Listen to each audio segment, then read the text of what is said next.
Personal Power, Volume 2, Creative Power or Your Constructive Forces, by William Walker Atkinson. Build thee more stately mansions, O my soul, as the swift seasons roll. Leave thy low-vaulted past. Let each new temple, nobler than the last, shut thee from heaven with a dome more vast, till thou at length art free, leaving thine outgrown shell by life's unresting sea. This was an excerpt from The Chambered Nautilus, a poem by Oliver Wendell Holmes. Chapter 1. Imagination. In this book, you are asked to consider a wonderful phase of personal power which is latent, inherent, and abiding within you. The power of imagination. This power is a phase of your personal power. Your personal power, in turn, is a phase of the manifestation of that power which is the source of all power, and which is expressed, manifested, and employed in all phases of power of which you have, or can possibly have, any cognizance. By imagination is meant the power of the mind to create mental images or objects of sense previously perceived, the power to reconstruct or recombine the materials furnished by direct apprehension, the power to recombine the materials furnished by experience or memory for the accomplishment of an elevated purpose, the power of conceiving and expressing the ideal. By many, possibly even by you up to this time, the idea and concept of imagination is confused and confounded with that of fancy. But this is an error which must be removed from the very start in your serious consideration of the subject of the constructive imagination, which constitutes the field of the investigation and instruction set forth in this book. Let us pause a moment, that you may note and familiarize yourself with this distinction and differentiation. Webster says, a distinction is now made between imagination and fancy. Properly speaking, they are different exercises of the same general power, the plastic or creative faculty. Imagination is the higher form of mental activity of the two. It creates by laws more closely connected with the reason. It aims at results of a definite and weighty character. Fancy is governed by laws of association which are more remote, and sometimes arbitrary or capricious. Hence the term fanciful, which exhibits fancy in its wilder flights. As you proceed with this instruction, you will perceive the special and particular characteristics which distinguish that phase of imagination called constructive imagination from that other phase called reproductive imagination. You will also learn to differentiate between the passive form of constructive imagination, which is little, if anything, more than fancy, and that active form which constitutes the true constructive imagination with which we have to deal in this instruction. We ask you here to fix in your mind two pictures, each of which represents primitive man manifesting one of the two forms of constructive imagination. By seeing and remembering these pictures, you will always have at your command the touchstone with which you may test your imaginative processes. The first picture is that of primitive man, sitting and thinking, either passively contemplating the flow of the stream of reproductive imagination or memory in which is pictured the experiences of his past, or else daydreaming and imaging himself playing a part in some new drama of experience, or seeing others engaged in a like occupation. This is the incomplete stage. All right so far as it goes, and often useful to the extent of supplying raw materials for higher efforts, but insufficient in itself, proper for purposes of recreation, but useless if it extends no further. Leaving our primitive dreamer, we ask you now to contemplate the primitive man who imagines for a purpose, who imagines to a definite end. See how different is this picture from that just contemplated. Our primitive man with the dawning constructive imagination perceived the inadequacy of his natural physical equipment employed in his work of self-preservation, offense and defense, protection of his family, and in his striving for comfort and well-being. By means of such imagining, this class of primitive man raised the race from its position of physical weakness and comparative helplessness to its present position of dominance over the entire world of living things. What nature had denied man in physical weapons, he supplied to himself through the exercise of his constructive imagination. Constructive imagination raised man from his original lowly place in the world of living things to his present eminence and rank. By means of its power, man has attained heights which would have seemed far beyond him to one observing him in his original state. Man, in his original or aboriginal state, might well have been regarded by a visitor from a higher world as a most unpromising candidate for survival in the struggle for existence, let alone for the position of mastery and rulership over the other living creatures contemporaneous with himself. He was a much weaker animal than most of the others. He was less fleet of foot and less agile in his movements. He was less well equipped with tooth and claw. The great saber-toothed tigers, the huge reptiles, and the other powerful and ferocious animals of his environment were far better adapted for the struggle for existence than was this poor, puny, weak creature called man. It would have required a courageous imagination to pick man as the probable winner in the struggle for existence, and the victor in the process of the survival of the fittest. But this weak creature, this puny and insignificant animal, possessed the latent power of constructive imagination by which he was enabled to overcome his natural obstacles. By means of this mental power, he was enabled to invent and to employ the implements, tools, and weapons with which he waged a defensive and offensive warfare against the fierce creatures of his environment, and to create the material contrivances with which he was able to overcome the handicaps of his environment with which nature at first might have seemed deliberately to have burdened him. By means of this latent power, he proved himself to be the fittest to survive and the true victor in the struggle for existence. Man lacked the strong teeth and claws of the carnivorous animals, but he created artificial claws and teeth, imitating those which nature had so freely bestowed upon the lower animals, by making from the hard flint the spears, axes, and knives, specimens of which we now find buried in the earth. By creating strong clubs from the limbs and branches of trees, he equaled and even surpassed the striking weapons of the great beasts. By creating bows and arrows, he managed to overcome the handicaps of space, and was able to touch his enemies while himself beyond their reach.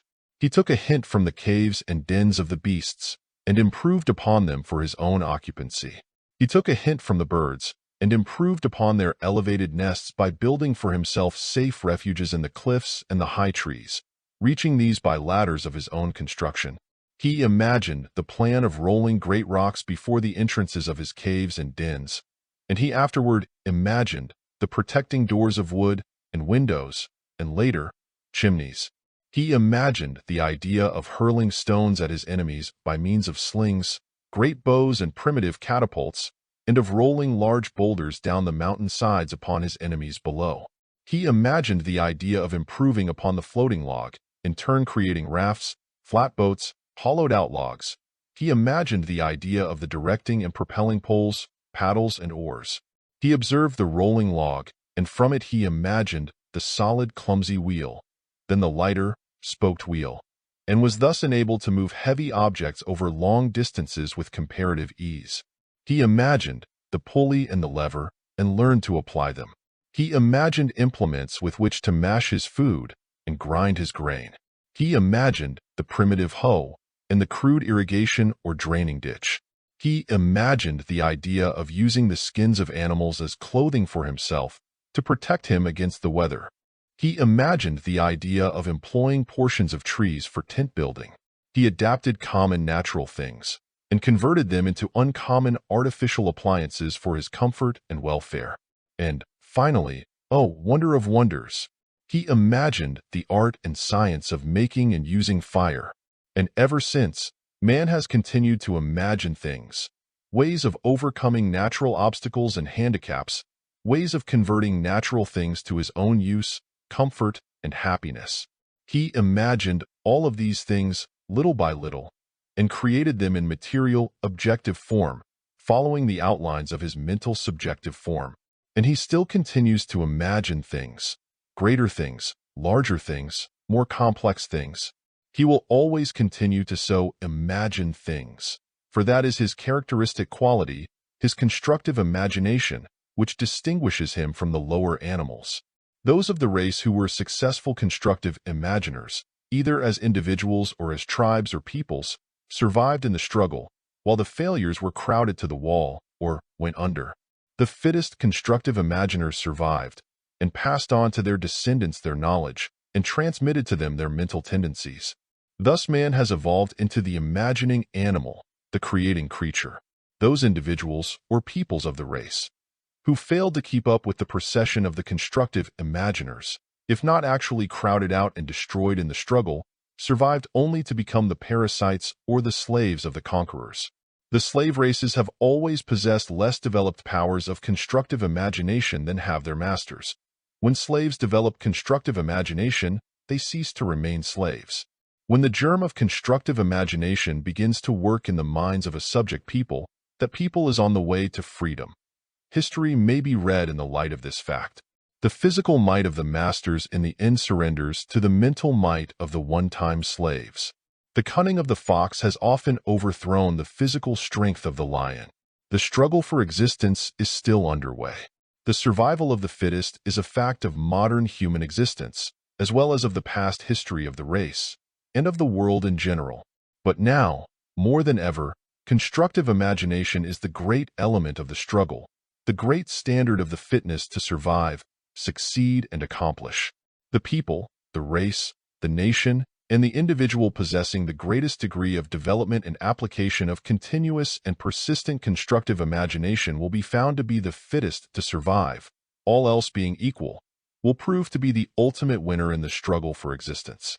If man is ever succeeded by the Superman, as some have predicted, it will be found that the Superman is possessed of superior powers of constructive imagination and of a greater faculty of exercising and applying them.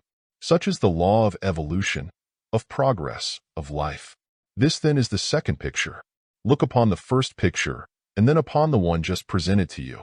In the first you will see the figure of the primitive man who just sat and thought, and sometimes just sat, the thinking being merely daydreaming and passive imagination.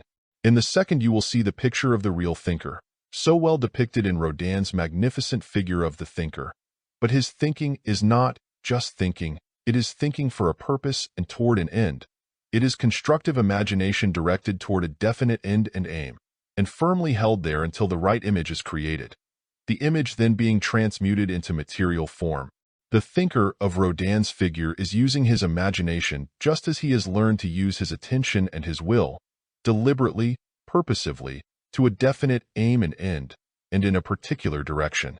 He and his modern counterparts are evolving creators.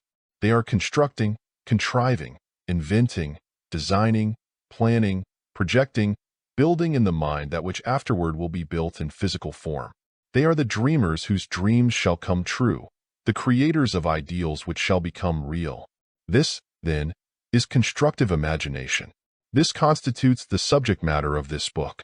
This is the main theme of the instruction which we shall impart to you in the following pages. This is a far cry from the mere imagination, the fancy of the self-satisfied masses of the people, is it not? End of chapter. Chapter 2. The Imaging Faculties.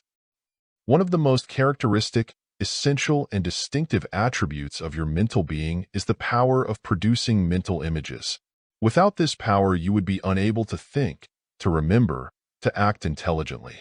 If your sensations did not impress themselves upon your mind, so that it was afterward possible for you to recall them as images, you would always remain a mere infant in mental development. Your experience would remain as a closed book to you, and you could never hope to profit by turning over the pages of its records. You would be no wiser at 50 years of age than you were at 3. You would have no memory, no imagination, no power of rational thought based upon experience. A mental image may be defined as a representation in the mind, by means of an ideal picture of an experience originally obtained through the medium of the senses. By representation is meant the act of representing or presenting anew in consciousness the form or picture originally experienced through sense reports. The representative powers of the mind, whether of memory or of imagination, are those powers of the mind whereby it forms ideal images or mental pictures of things not present to the senses at the time. Such ideal images or mental pictures being the mental reproduction of any experience whatsoever. While the term image is borrowed from optics in order to symbolize the retained mental impressions of past experiences, the figurative term must not be too literally interpreted. Not only are the images or pictures of visual impressions and experiences retained in the mind, and are possible of representation or reproduction in memory or imagination, but the impressions of sound, taste, smell, touch, and muscular sensations are equally retained and are subject to reproduction. There are auditory, gustatory, olfactory, tactile, and muscular images or pictures in the mind, as well as visual or optical images or pictures. In fact, the completed and composite mental image or picture of any particular thing usually is a complex product, made up of the interwoven material of several kinds of sense reports. There is a close relation, yet a marked difference, between the original sense impression and its represented image or picture. After an object is removed from vision, or the eyes shut, there remains in the mind the image of the thing seen, actually existent though more obscure than when it was perceived in vision. The same principle applies to images of impressions received through the other senses. Aristotle called these images the phantasms which have the form of the object without the substance, as the impression of a seal upon wax has the form of the seal without its substance. Psychologists have held that sensations have their origin in the objective stimuli, while the represented image has its stimulation from within. It is generally held by psychologists that no sensation is actually perceived by the mind until a mental image of it is formed. Likewise, that the mind cognizes no physical experiences unless they give rise to mental images. The mind perceives, understands, and remembers nothing but mental images. Recollection, imagination, and the processes of thought are held to be possible only by means of calling up and arranging the mental images of things which have originally arisen through sense experience. Even the higher operations of thought, such as judgment, reasoning, abstraction, generalization, combination of ideas, proceed by means of the employment of previously acquired mental images. The two great general classes of mental representation are 1. Memory, and 2. Imagination. In spite of the popular distinction between these two phases of mental activity, there is present in them a basic unity of nature and essential principle. Both are processes involving the employment of representative images, and there is really no absolute line of demarcation between them or their products. It was formerly held that there existed an actual distinction between the two respective processes, the line of which was drawn as follows. 1. Memory reproduces or represents the exact image of the original mental impression, while 2. Imagination reproduces or represents a variation of such original impression, or a new combination of the elements of original impressions. But this absolute distinction or differentiation is not held generally by the best modern psychologists. The present opinion is that even the best memory images do not exactly reproduce the original impression. Instead, they always omit certain portions, add details not in the original, and exhibit changes in arrangement of details. It is now stated as a law of psychology that representative images never exactly reproduce the original impression. This is true of the images of memory as well as of those of imagination. There is, of course, admitted that some representative images more closely approach exact reproduction than do others. Some are more literal copies of things experienced than are others. But the elements of variation, change, addition, or commission are always present and active. You may arrive at a correct understanding of the real distinction between the processes of memory and those of imagination by considering the four essential elements involved in the process of completed memory, viz. 1. Retention, in which the mind retains the image of the impression made upon it by the sense reports. 2. Reproduction, in which the mind brings again into consciousness the mental image which it has retained. 3. Recognition, in which the mind identifies the reproduced mental image with the object causing the original impression. And 4. Localization, in which the mind locates the original impression, which has been recognized, at a certain more or less definite time and place. Now then, what are the elements involved in the processes of imagination? First, you will see at once that the element of retention must be involved, as otherwise, the mental image could never be again brought into consciousness. Secondly, you will see that the element of reproduction must be involved, as otherwise, the mind would lack the power to bring again into consciousness the retained mental image. So far, at least, imagination and memory travel along the same road.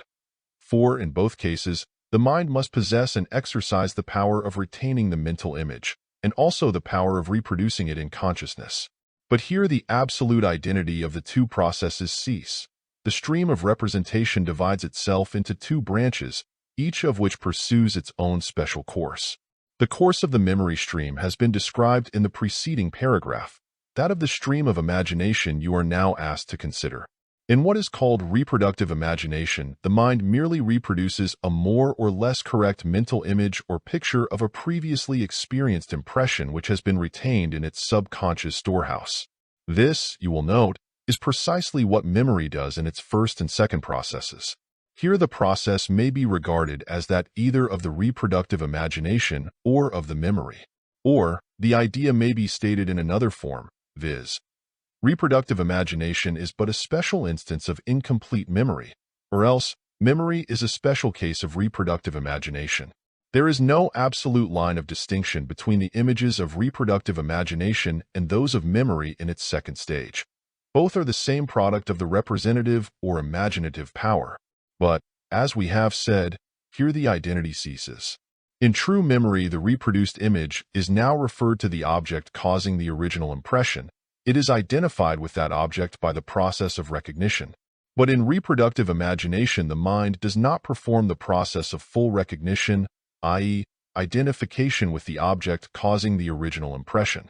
At the most, the reproductive imagination performs but a quasi-recognition, i.e., it identifies the image with some image previously experienced in consciousness, but with no special effort to identify it with the particular original object.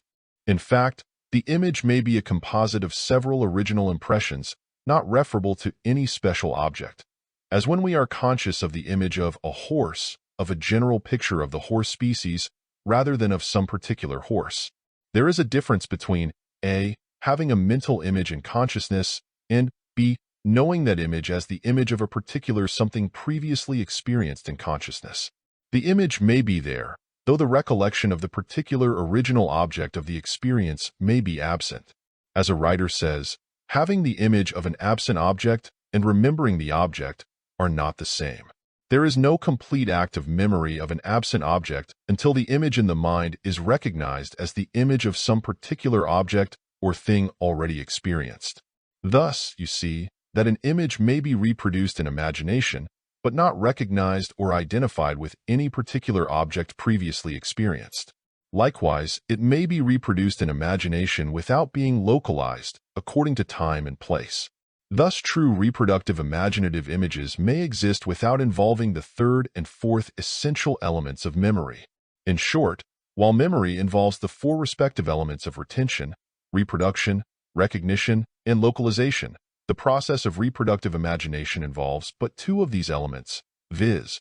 Retention and reproduction, respectively. The representative stream of memory imagination divides into two streams just before the third stage, i.e., recognition, is reached by memory, and quite a bit before the fourth stage, i.e., localization, is neared. But though the stream of imagination lacks the two additional elements of memory, it takes on new and more complex powers of its own, powers lacking in the case of memory. As the stream flows on, reproductive imagination may become transformed into what is known as constructive imagination. This by the exercise of certain powers inherent in the nature of imagination. Constructive imagination is that phase of the imaginative activities which is generally regarded as being typical of imagination in general. In fact, it is the only phase of imagination known as imagination to most persons. Categories of imagination. The imaginative processes are classified into two respective categories, as follows: 1. Reproductive imagination, and 2. Constructive imagination. Reproductive imagination, which we have just considered, consists merely of mental reproduction of images of past experiences, an exercise of reminiscent imaging power, differing little if any from the representative or reproductive activities of memory. Constructive imagination, on the contrary, consists of A. Reproductive imaginative images, B. Subjected to the additional process of reconstruction, recombination, and readaptation. Reproductive imagination represents merely the images corresponding to particular past experience. Constructive imagination, on the contrary, represents images of past experience, not in their original form, however, but instead recombined, rearranged, reconstructed, and readapted, thus forming a composite or complex mental image of things not previously experienced as wholes by the mind producing them, and often even of things having no actual existence as wholes in the external world. Thus, constructive imagination may form a mental image of a house, bridge, railway system, ship, etc., not yet built. Or it may form a mental image of centaurs, winged steeds, mermaids, winged angels, satanic forms with hoofs, horns, and tails, which are entirely out of the realm of actual human experience. In constructive imagination, we have a most important element of the constructive intellectual work performed by the mind of man. Without it, certain phases of reasoning would be impossible. Without it, the psychological processes of association would not be manifested. Without it, the inventive faculties could not function. Without it, there could be no artistic creation. Without it, there could be no progress, no improvement, no discovery of new relations, no creative thought, no adaptation of old things to new uses and new ends. As Halleck says, the products of the constructive imagination have been the only stepping stones for material progress. The constructive imagination of primeval man, aided by thought, began to conquer the world. The chimney, the stagecoach, the locomotive are successive milestones, showing the progressive march of the imagination. Constructive imagination may be said to have two phases, viz. 1. Passive construction, or the employment of the constructive powers of the imagination along the lines of pure fancy or idle daydreaming, and 2. Active construction, or employment of the constructive powers of the imagination along the lines of definite, purposeful, creative effort. In passive construction, the imagination may dally with the reminiscent images of past experiences, rearranging and recombining them into new forms. Picturing idly the might-have-been aspects of those experiences and indulging in imaginative fancyings in which the past experiences are transformed into other experiences of a more agreeable or more exciting nature. Or, in the same way, the imagination may project itself into the future of the life of the individual, indulging in daydreams, in which are anticipated or imagined the possible experiences of that future. Or, again, it may passively permit the stream of imaginative images, the moving picture film of fancy, to pass before its vision, picturing, as in a play or story, the various movements of actors, the various scenes, actions, voices, situations of the imaginative play or story. Here the whole picture is composed of a series of separate though connected pictures, as in the moving picture connected film, seen as an actual continuous movement. This passive construction has about it many of the characteristic qualities of the dream states, in which the imagination runs itself without any special direction. Many cases of its activity have well been called daydreams, for they, indeed, are practically composed of the stuff that dreams are made of. The imaginative stream flows along, obeying merely the law of association and lacking direction or voluntary guidance. Or, stating it otherwise, the boat of imagination is allowed to drift along aimlessly, without the use of the helm, the pilot being wrapped in sleep or reverie. Those who can see in constructive imagination merely the passive phases just noted are perhaps justified in their sneers at mere imagination, for they judge only by what they see in that category. Those, on the other hand, who realize the tremendous importance of active constructive imagination in the intellectual life of the individual may well be pardoned for indignantly refuting the charges of the first-named critics, and for terming them ignorant and thoughtless critics of that with which they have never met in their own experience. Each is right according to his own viewpoint, but the viewpoints are as far apart as the poles. Yet the two poles of anything, at the last, are perceived to be necessary parts of a unified whole. Let us endeavor to illustrate the case of imagination by reference to the better-known phases of will. Here we shall find a surprising analogy, one not generally recognized. We ask you to give careful attention and thought to what follows. Ribot says, which among the various modes of mind activity offers the closest analogy to the creative imagination? I unhesitatingly answer, the voluntary activity of the will. Imagination, in the realm of the intellect, is the equivalent of will in the realm of movements. The analogy between imagination and will manifest from the very beginning of each of these mental processes. In voluntary action, there is gathered together the raw materials of instinctive, involuntary, and reflex movements. The will coordinates and associates these in order to proceed. In the same way, active constructive imagination gathers together the raw materials of reproductive imagination and passive constructive imagination, the various images existing in those fields of mentality, in order that it may proceed further. Then again, The movement in both instances is from the inner mental state toward the outer expression. Will begins with vague feelings and emotions, these rising to more or less definite desire. This in turn proceeds to actual outward expression in actions. So active constructive imagination begins with the inner images of memory or reproductive imagination, these then rising to the rank and character of the images of passive constructive imagination. These in turn rising to the rank and character of definite outward expression in the images of active constructive imagination. Again, in will rising to its higher stages, we always find present a more or less definite movement toward a certain end to be attained. The same more or less definite object to be attained is present in the rising processes of active constructive imagination. The will always proceeds toward the attainment of something desired, something tending to satisfy some inner want. In active constructive imagination, there is always present the urge toward the invention, creation, or construction of something more or less clearly perceived. As Ribot says, we are always inventing for an end, whether in the case of a Napoleon imagining a plan of campaign or a cook making up a new dish. In both cases, there is now a simple end attained by immediate means, now a complex and distant goal presupposing subordinate ends which are means in relation to the final end.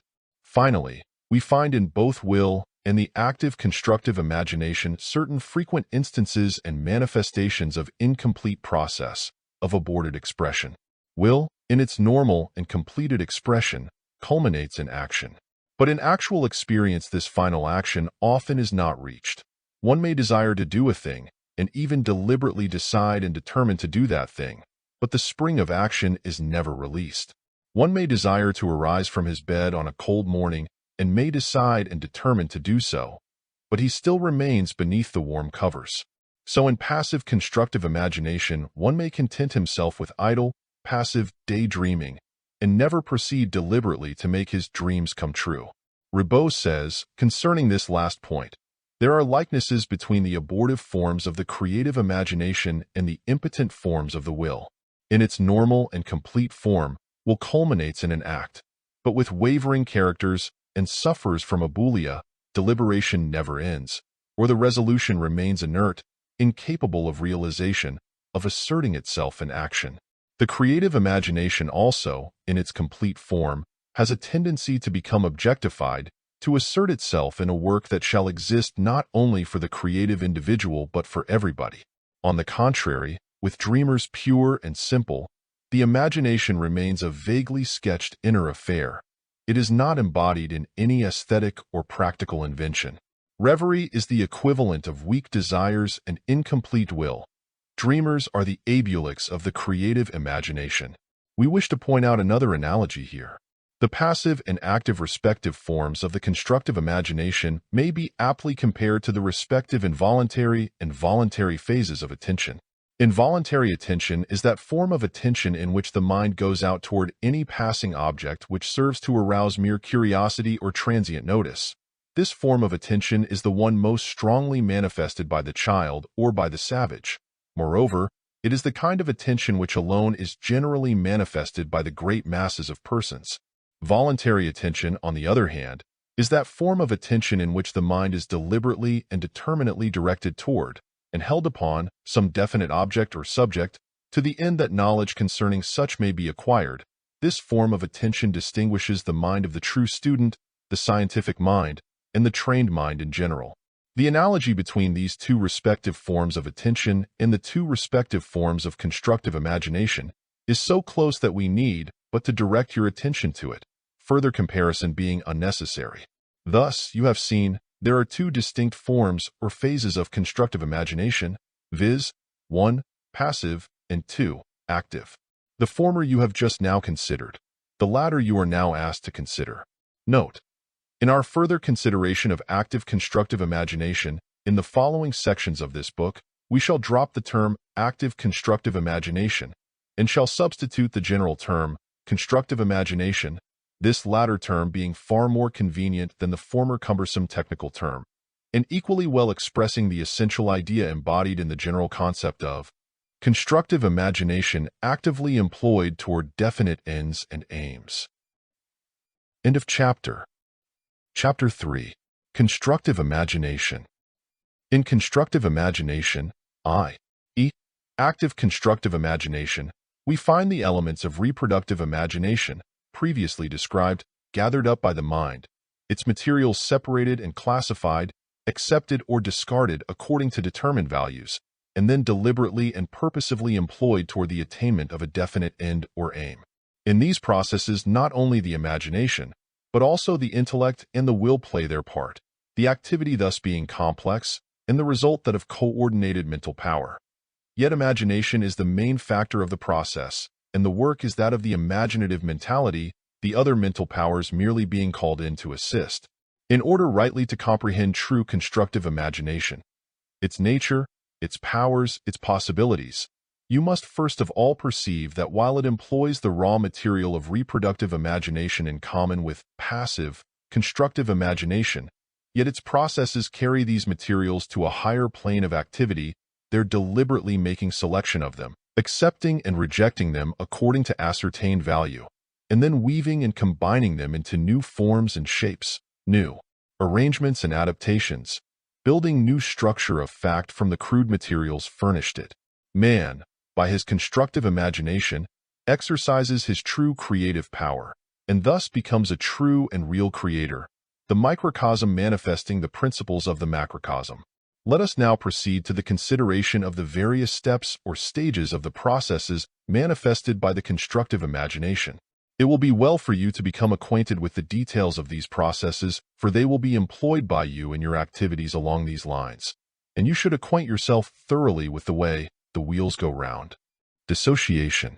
The process of dissociation is the preliminary stage of constructive imagination.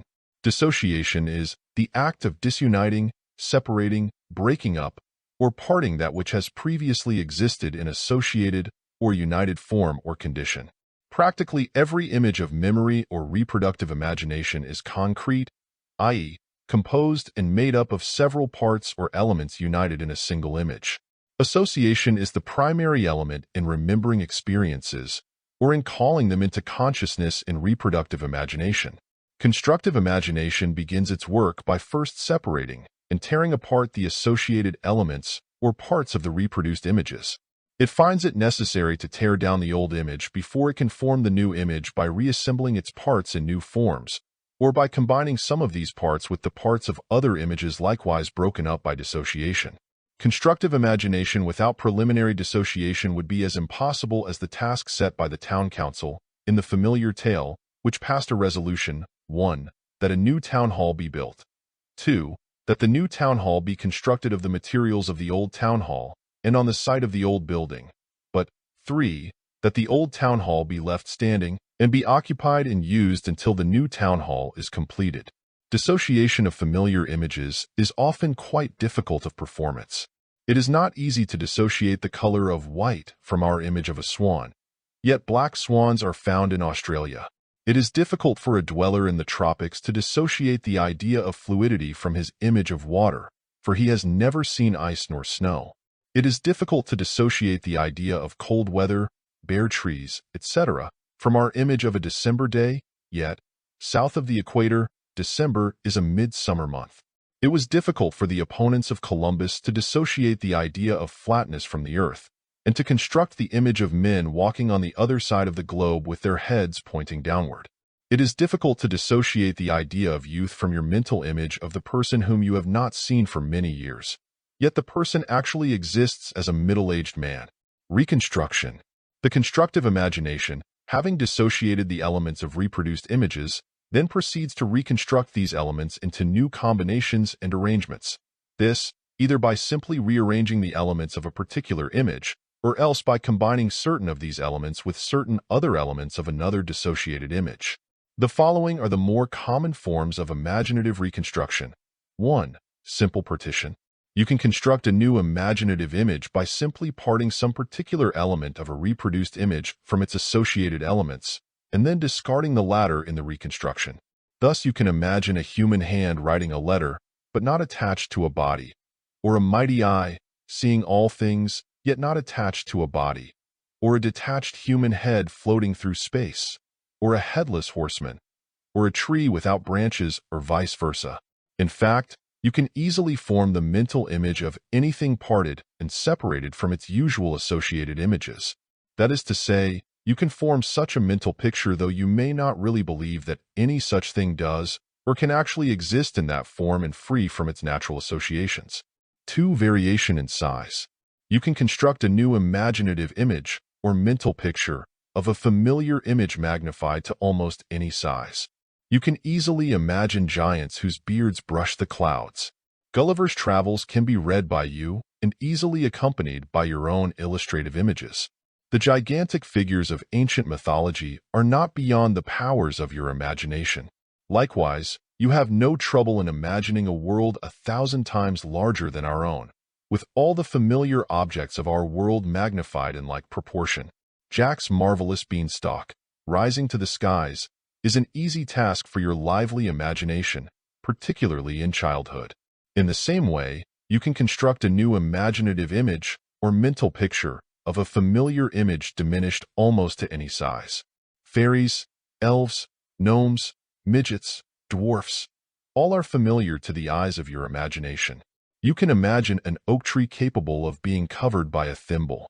Gulliver's Travels can be illustrated by your own mental pictures of the Lilliputians. The mushroom throne and acorn coach of the fairies are quite easily imagined.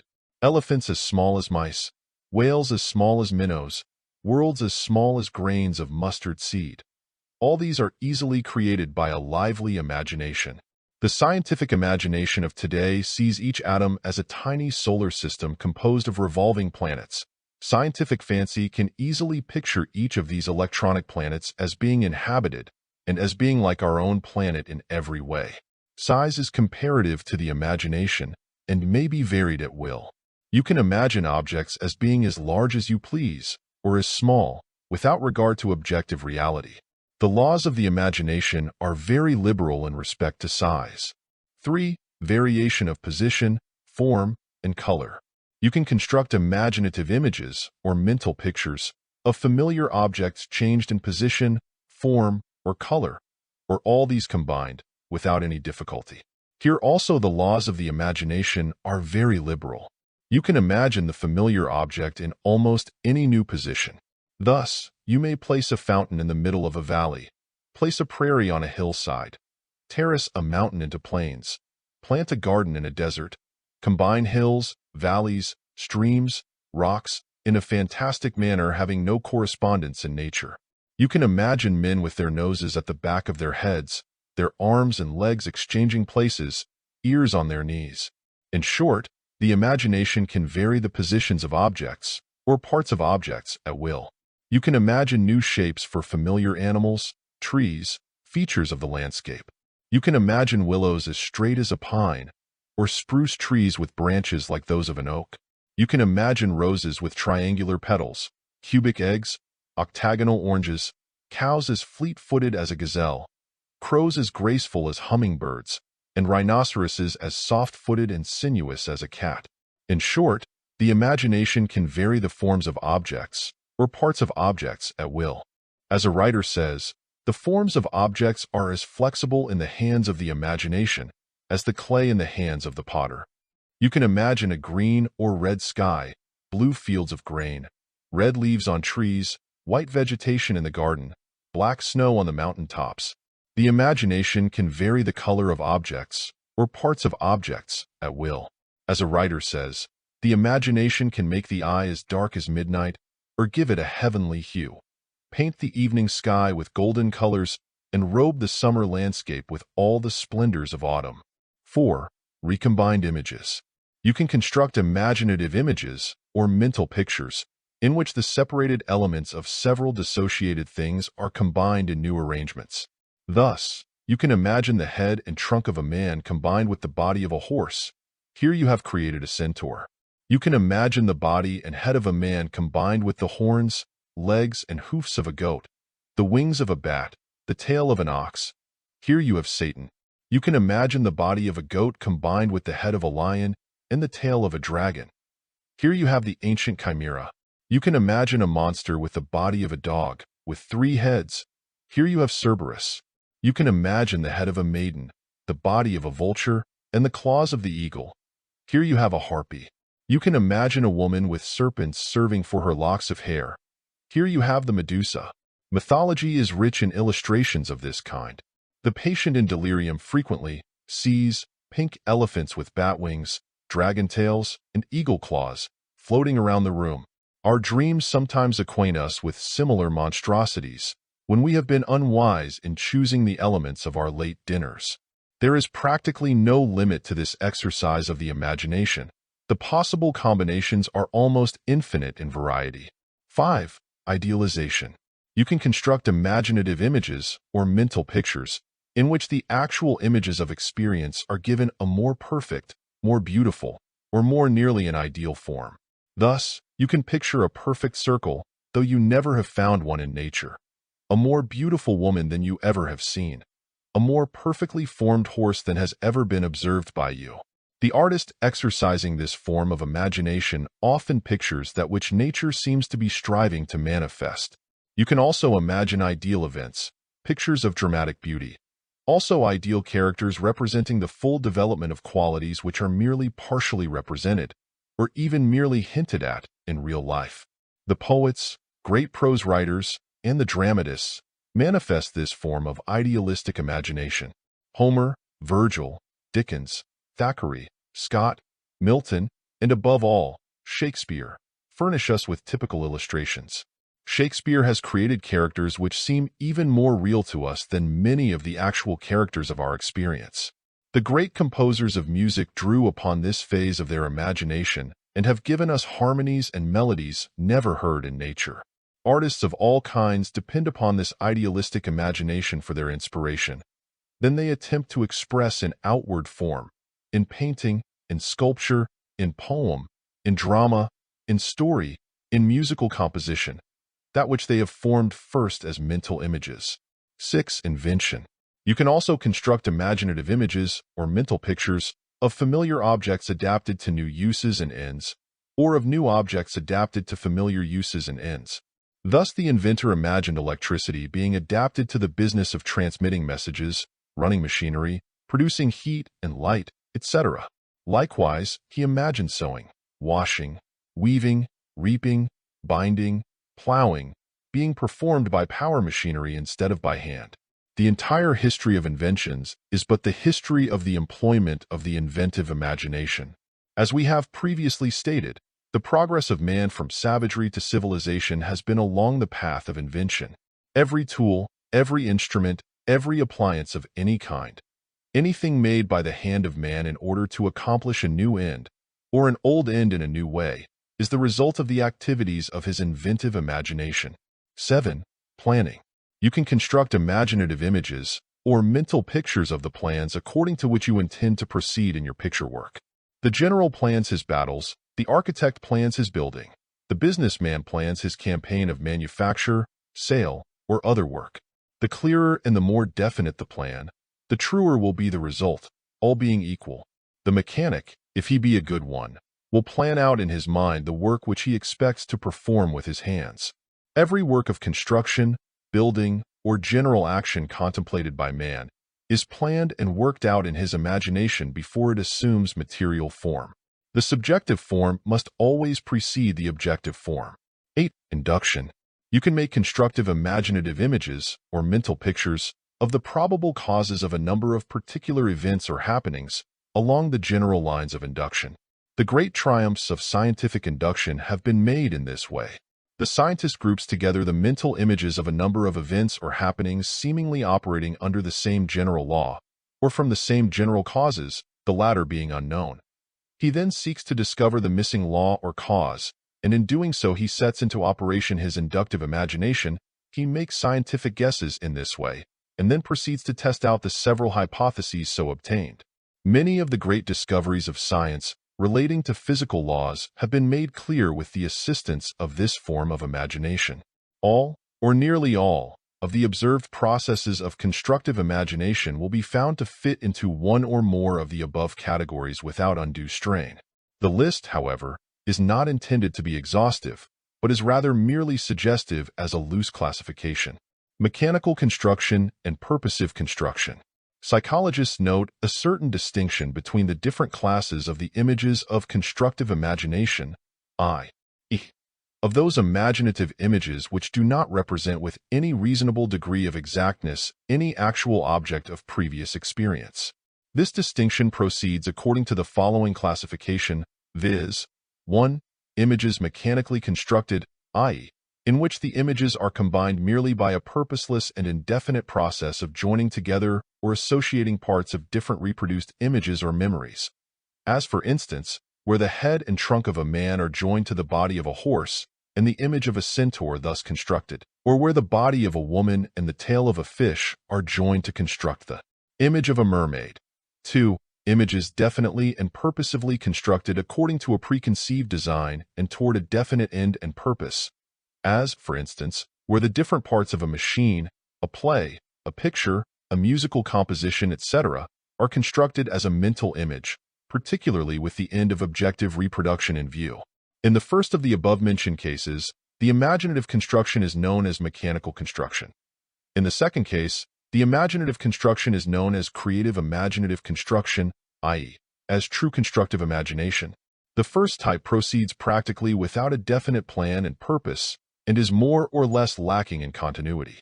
The second type proceeds with a more or less definite purpose and aim, according to a more or less definite plan, and with more or less manifestation of continuity. With the first type, we have but little to do in this connection. With the second type, however, we are vitally concerned in this instruction. Therefore, we shall now proceed to a further consideration of its distinctive characteristics. Elements of the constructive imagination. Halleck says, the mechanical imagination joins dissociated parts without altering them. Such products are as inferior to those of the creative imagination as is a pile of bricks to a finished house. The pile of bricks, to be sure, is put together and composed of a number of particular bricks, and so is the finished house. But in the former there is merely a haphazard throwing together, lacking plan, selection, and lack of purposive thought, while in the latter case there is a definite purpose, a selection of material according to its fitness for that purpose, and finally the employment of purposive thought directed to the end of the efficient construction of the building.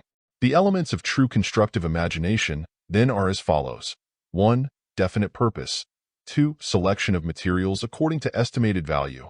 And 3. Employment of purposive thought and logical reasoning based upon experience. It is an axiom of psychology that no particular class of mental faculties manifests activity without calling to its aid certain other classes of mental faculties. There is always present a coordination of mental powers in all mental activities. One phase of power, however, always assuming the dominant role for the time being. Accordingly, as might be expected, we find evidences of such coordination in the processes of constructive imagination. You should acquaint yourself with the details of such coordinative activity, which we shall now present to your attention. Emotion and imagination. Emotional states, such as strong feelings or interest, play an important part in the processes of constructive imagination. The best psychologists hold that in the imaginative process there must be present not only the fixed idea, but also the fixed feeling. Ribot says, the emotional factor yields an importance to none other. It is the ferment without which no mental creation is possible. The influence of the emotional life is unlimited. It penetrates the entire field of creative invention with no restriction whatever. This is not a gratuitous assertion, but is, on the contrary, strictly justified by facts, and we are right in maintaining the following two propositions. 1. All forms of creative imagination imply elements of feeling, and 2. All emotional dispositions whatever may influence the creative imagination. In the process of constructive imagination, we find that feeling and emotion act as follows. 1. As an incentive to creative activity, and 2. As a coloring agent giving to the created product the shade or tint of itself. Some psychologists have sought to limit the influence of the emotional states to such forms of constructive imagination as are concerned with the productions of works of art and beauty. They would deny such influence to those phases of constructive imagination which are concerned with the production of intellectual and mechanical inventive images. But more careful investigators are fully convinced that even in the last-mentioned phases of constructive imagination the emotional element plays its part and manifests a decided influence. Some careful teachers have gone so far as to hold that the emotional element is the primal, original factor in all invention, inasmuch as all invention presupposes a want, a craving, a tendency, an unsatisfied impulse, often even a state of gestation full of discomfort. This want, craving, often even a state of gestation and urging, of the unsatisfied impulse produces an emotional state of seeking for a relief which is possible only by the delivery of the completed idea of the invention.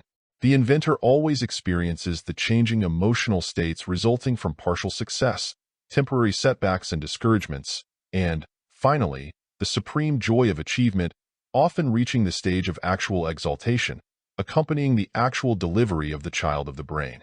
An authority on the subject says, "I challenge anyone to produce a solitary example of invention wrought out in pure abstraction and freed from any factors of feeling. Human nature does not allow such a miracle." In cultivating and developing your power of constructive imagination, you will do well to begin by encouraging the emotional feeling which urges you toward creative invention. By stimulating and encouraging the feeling striving for creative expression, you are increasing the fire which generates the steam that runs the mental machinery of invention. Interest depends upon feeling, is, indeed, a phase of feeling. Interest is the mental force which directs the mind to the inventive task and which holds the attention upon it. Interest is aroused and maintained by fanning the flame of feeling. In the activities of the constructive imagination and of the will, emotional feeling is the first requisite, the first element to be aroused. Attention and imagination. As might be expected, we find that attention, concentrated attention, is also vitally involved in the processes of the constructive imagination. Definite, voluntary conscious mental activity of any kind or form requires the application of concentrated attention, the act of holding one-pointed, the powers of consciousness. The fixed idea and the fixed feeling necessary in efficient constructive imagination are the results of concentrated attention. The following quotations from eminent authorities will serve to illustrate the principle now under consideration. Ribot says, "Psychologists always adduce the same examples when they wish to illustrate, on the one hand, tenacious attention, and on the other, the developing labor without which creative work does not come to pass." Newton says, "Genius is only long patience. I keep the subject continually before me, and wait until the first dawning opens slowly little by little into a clear light. If I have made any improvements in the sciences, it was owing more to patient attention than to any other talent." D'Alembert says, "Genius is always thinking of the thing." Kay says, "Possibly the most comprehensive definition of genius is the power of concentrating and prolonging the attention upon any one given subject." Grillparzer says, "Inspiration is a concentration of that which, for the time being, represents all the forces and capacities upon a single point." The reinforcement of the state of mind comes from the fact that its several powers, instead of spreading themselves over the whole world, are contained within the bounds of a single object. They touch one another, and reciprocally help and reinforce each other. In that volume of this series entitled Perceptive Power, we have given the most approved scientific methods of cultivating and developing the faculty of voluntary attention. Once more, we wish to impress upon your mind the fact that the mind is a unity, not a mere aggregation of particular mental faculties. Each faculty is found to call upon and to make use of the special powers of the other faculties. Each mental process is found to involve the elements of several faculties. The activities of the several faculties, or groups of faculties, are found to blend into each other in harmonious effective coordination. In the consideration of any one special faculty or class of faculties, this important fact is often overlooked. Observation and imagination. You have seen that the constructive imagination depends upon the perceptive powers for its raw materials. Without a proper supply of these raw materials of perception and observation, the constructive imagination cannot proceed to continue and create those edifices of creative images which serve as the models or patterns of the subsequent materialization. Remember always that the constructive imagination cannot create something out of nothing. Without having first sown the field of memory with the seed of perception and observation, there can be raised no crop of constructive imagination. The child with 3 blocks is limited in his building operations. Give him 9 blocks, and he will be able to effect many more combinations. This is just as true of the individual who wishes to employ effectively his constructive imagination. His limits are determined by the amount of perceptive material at his disposal. The Eskimo dwelling in the Arctic regions can never hope to create imaginative pictures of the things of the temperate or the tropical zones, unless, by some chance, he has gained a knowledge of the latter by means of books, pictures, or the descriptions of travelers. Even in that exceptional event, as Halleck says, he must interpret all that he reads in terms of the scant shrubbery with which he is familiar, and his best imaginative picture of tropical foliage will be meager and dwarfed. You will do well to cultivate your powers of perception and observation in connection with your work of developing your powers of constructive imagination. Consult some good textbook on this subject. We feel justified in calling your attention in this connection to that book of this series entitled Perceptive Power. It will be found to contain practical instruction based upon the best scientific methods of cultivating, developing, and training the perceptive powers and the faculty of observation. We scarcely need to point out to you that a very large part of the mental processes of any and all kinds are performed, wholly or in part, on planes or levels of consciousness below the planes or levels of the ordinary consciousness. Modern psychology has so thoroughly demonstrated this fact that we need do no more than to mention it here. As might be expected, the processes of constructive imagination are performed to a great extent in this way. We might even say that the conscious performance of constructive imagination is limited to 1. The initiatory stages in which the germ of the creative process is carefully considered in consciousness, and the initial impulse is imparted to it, after which it is placed in the subconscious field for incubation. 2.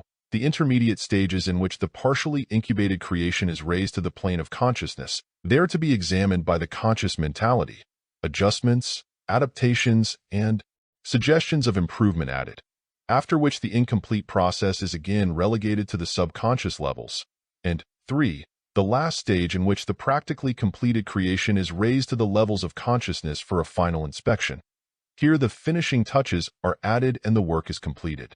The greater part of the process, you will note, is performed on the subconscious levels or planes of the mind. Hofting says, the interweaving of the elements of the picture in the imagination takes place in a great measure below the threshold of consciousness, so that the image suddenly emerges in consciousness complete in its broad outlines, the conscious result of an unconscious process. The above statement, however, should have contained the proviso that the subconscious processes referred to were performed only after, and because, the conscious mentality previously had been actively employed in earnest and concentrated consideration of the subject in question. The autobiographies and biographies of men of genius, great inventors, great scientists, and others actively employing constructive imagination are filled with illustrations of the workings of the subconscious faculties of the mind. These show conclusively the important part played by these below-the-surface mental activities in all creative and inventive thought. While the activities of the constructive imagination proceed more or less freely, or even spontaneously, and cannot properly be reduced to a mere mechanical form of procedure, nevertheless there are certain general stages or steps of the process which are sufficiently determined in form to be subject to classification. The following general classification is offered with the understanding that it is not rigid nor exclusive. It is merely an attempt to picture the several apparently separate steps or stages of a process which, in reality, is continuous rather than composed of separated parts. 1. The germ stage. This is the stage of the first general thought concerning the nature of the thing sought to be created by the constructive imagination. A writer has stated it as the first idea coming to the mind as a possible solution of a problem which has been put to one, or has struck him, by reason of his needs and requirements, or those of others, and which has assumed nebulous form by reason of his previous observations, studies, and researches. The energy of this germ is supplied by the desire feeling arising from the needs of the individual, or those of others which are known to him, and which represent obstacles to the efficient expression of his nature. This desired fuller expression may be in the direction of self-preservation, health, welfare, protection, or general comfort, or that of military or commercial supremacy or success, or that of sexual expression with its many secondary forms of manifestation. Again, It may be in the direction of mechanical invention and construction in response to the mechanical instinct, or that of artistic production, or that of social reforms and improvements. Likewise, it may be in the direction of knowledge of science or philosophy, or that of religious or theological interpretation or explanation, and all that pertains to these. In short, every form of desire, feeling, emotion, need, lack or want, every frustrated purpose, every emotional state which tends to manifest in will action, may supply the motor or energizing element in the germ of constructive imagination. Around this energizing element are loosely gathered the general ideas connected with the discovery and creation of that which will fill this want, satisfy this desire, comfort this feeling, fill this emotional void. The germ, so constituted, has been described by a writer as an embryonic, unstable, and uncoordinated manifestation of the creative imagination, a transition stage between passive reproduction and organized construction.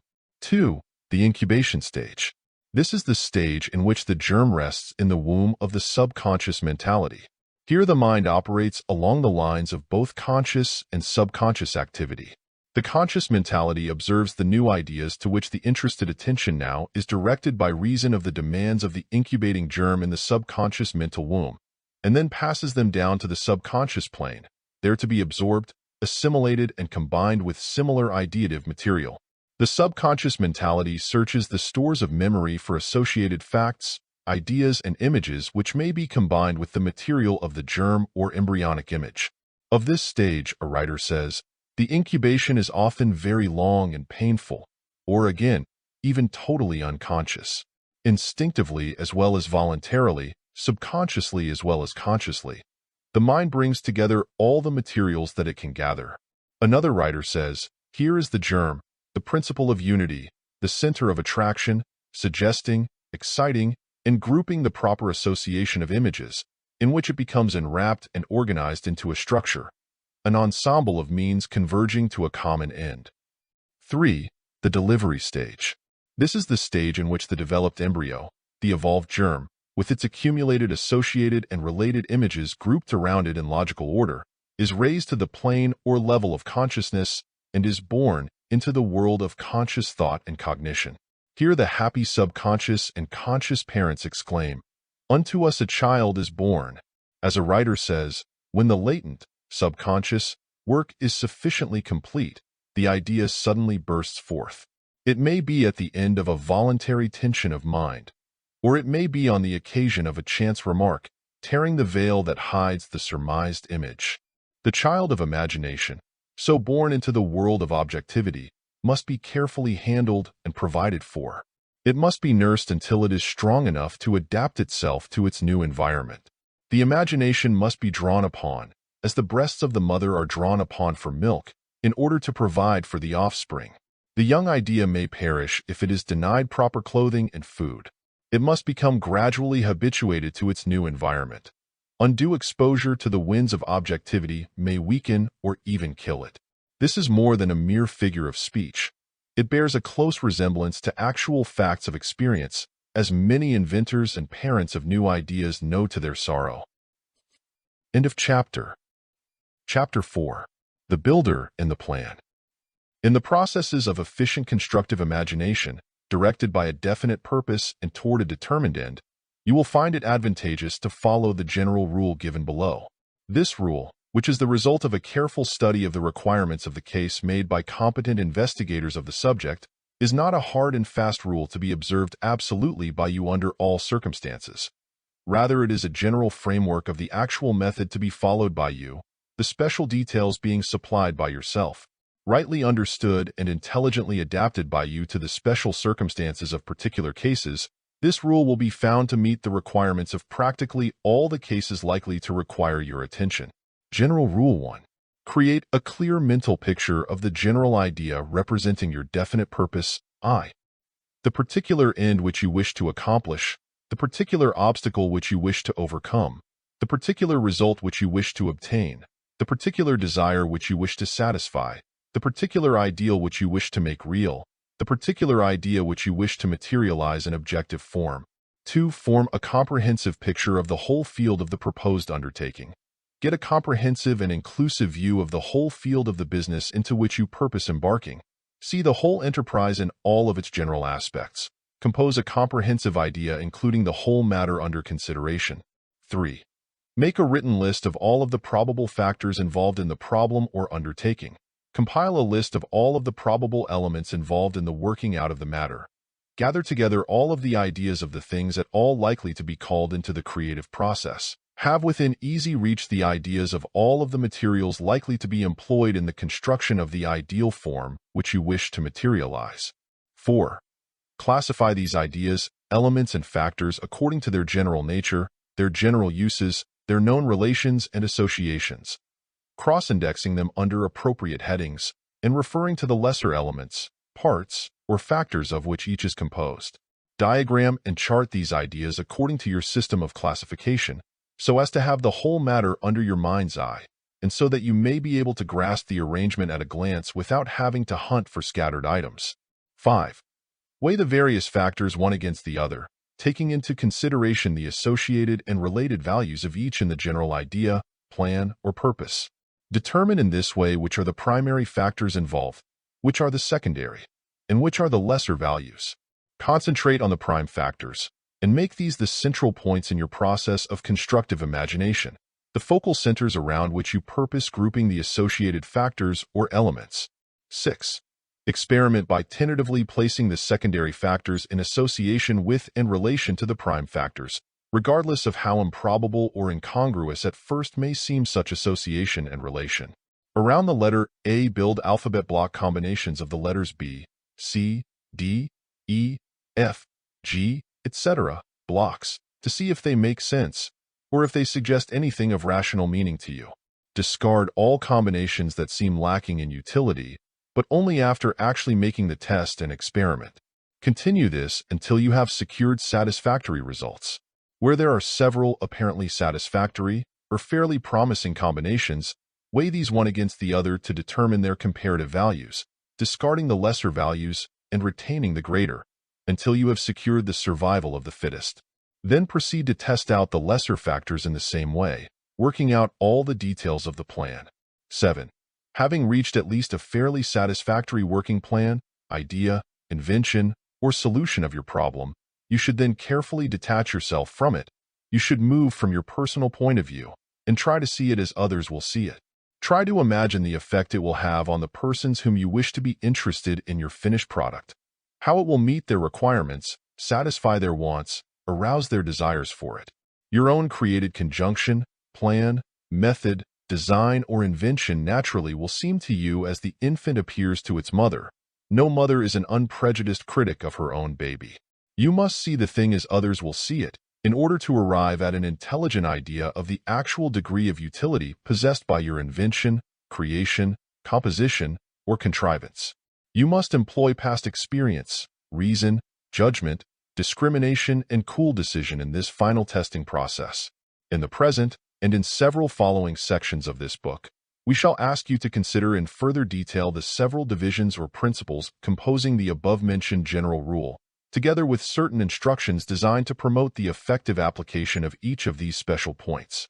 In the general rule of efficient constructive imagination, the first step is that of creating a clear mental picture of the general idea representing your definite purpose, i.e., the particular end which you wish to accomplish, the particular obstacle which you wish to overcome, the particular result which you wish to obtain, the particular desire which you wish to satisfy, the particular ideal which you wish to make real, the particular idea which you wish to materialize in objective form. Definite purpose is an essential characteristic of all true constructive imagination.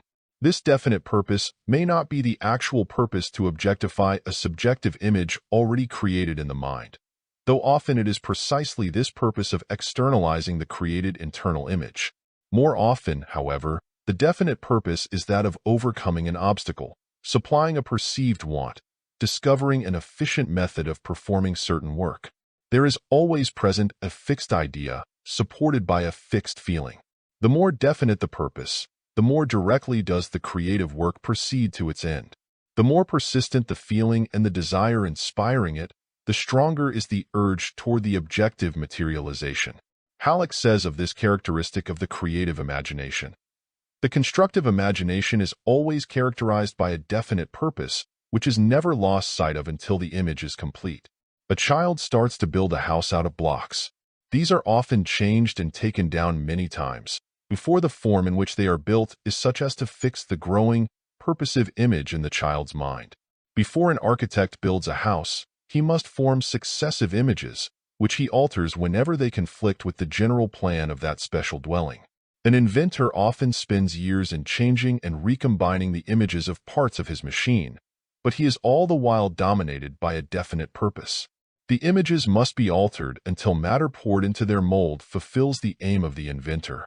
We would here, however, caution you against harboring the idea that the definite purpose is a crystallized, fixed, unchangeable archetype which the inventor strives to represent as best he can in material, objective form. Rather, the definite purpose is an evolving, developing idea, moving forward as do all living forms. It advances and usually gradually takes on new and better forms and details. Also, it frequently discards as inefficient or impracticable some of the forms or details which it had accepted at the start. As a writer has said, the creative ideal arises in the inventor and proceeds through him. Its life is a becoming process and not an unchangeable fixed form. Its fixed character consists of its continuity and definite purpose. If we liken creative imagination to physiological generation, this creative ideal is the ovum awaiting fertilization in order to begin its development. The creative ideal is a creative image tending to become real. Before you may expect successfully to accomplish creative mental work, you must know, at least in a general way, just what you wish to create. You must select at least the general goal toward which you desire to journey. You must not be content to sing. In the words of the familiar ballad, "I don't know where I'm going, but I'm on the way." You must sketch at least the general map of the country over which you wish to travel, and to indicate with at least a fair degree of definiteness the place at which you hope to arrive at your journey's end. We do not hold that you must necessarily work out a detailed map of that country. The details you may fill in as you proceed.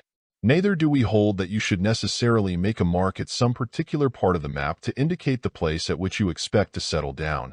You will be better able to do this when you arrive at that general part of the country toward which you are journeying. We do insist, however, that you should know the general direction in which you are headed.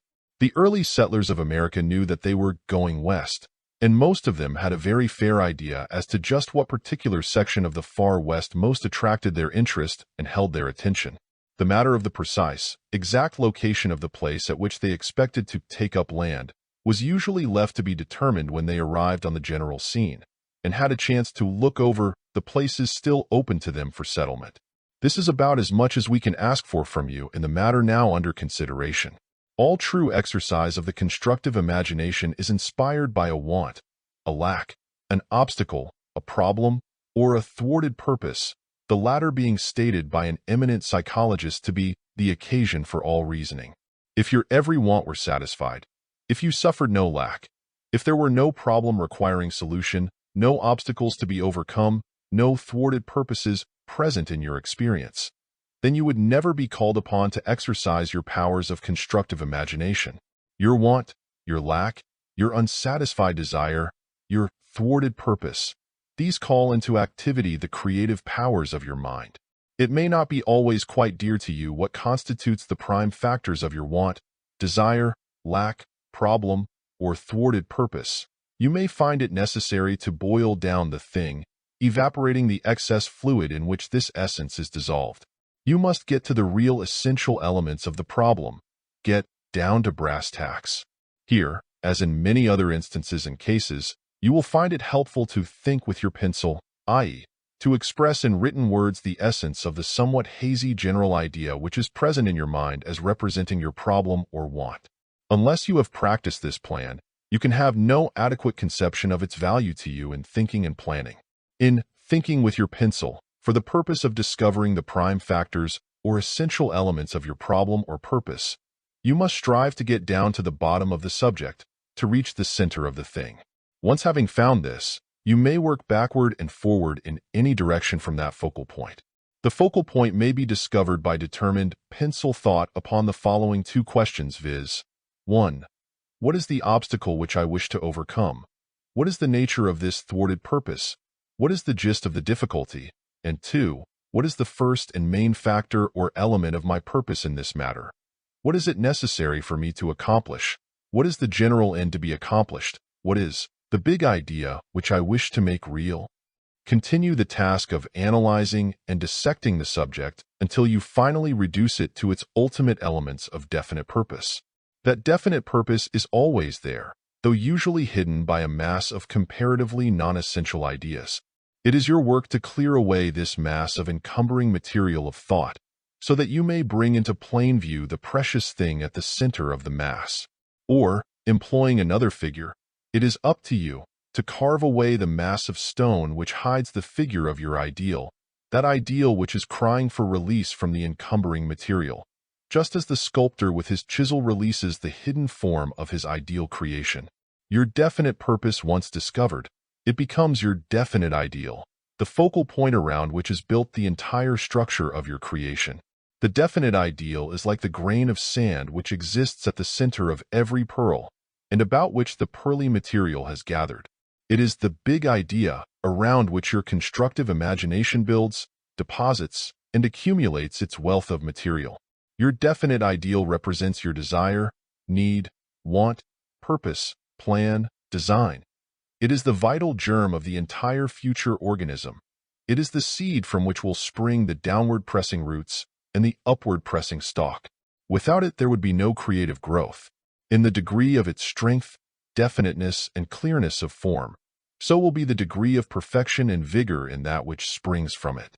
The importance of discovering and uncovering the definite ideal is not confined to its effect upon your conscious mental activities.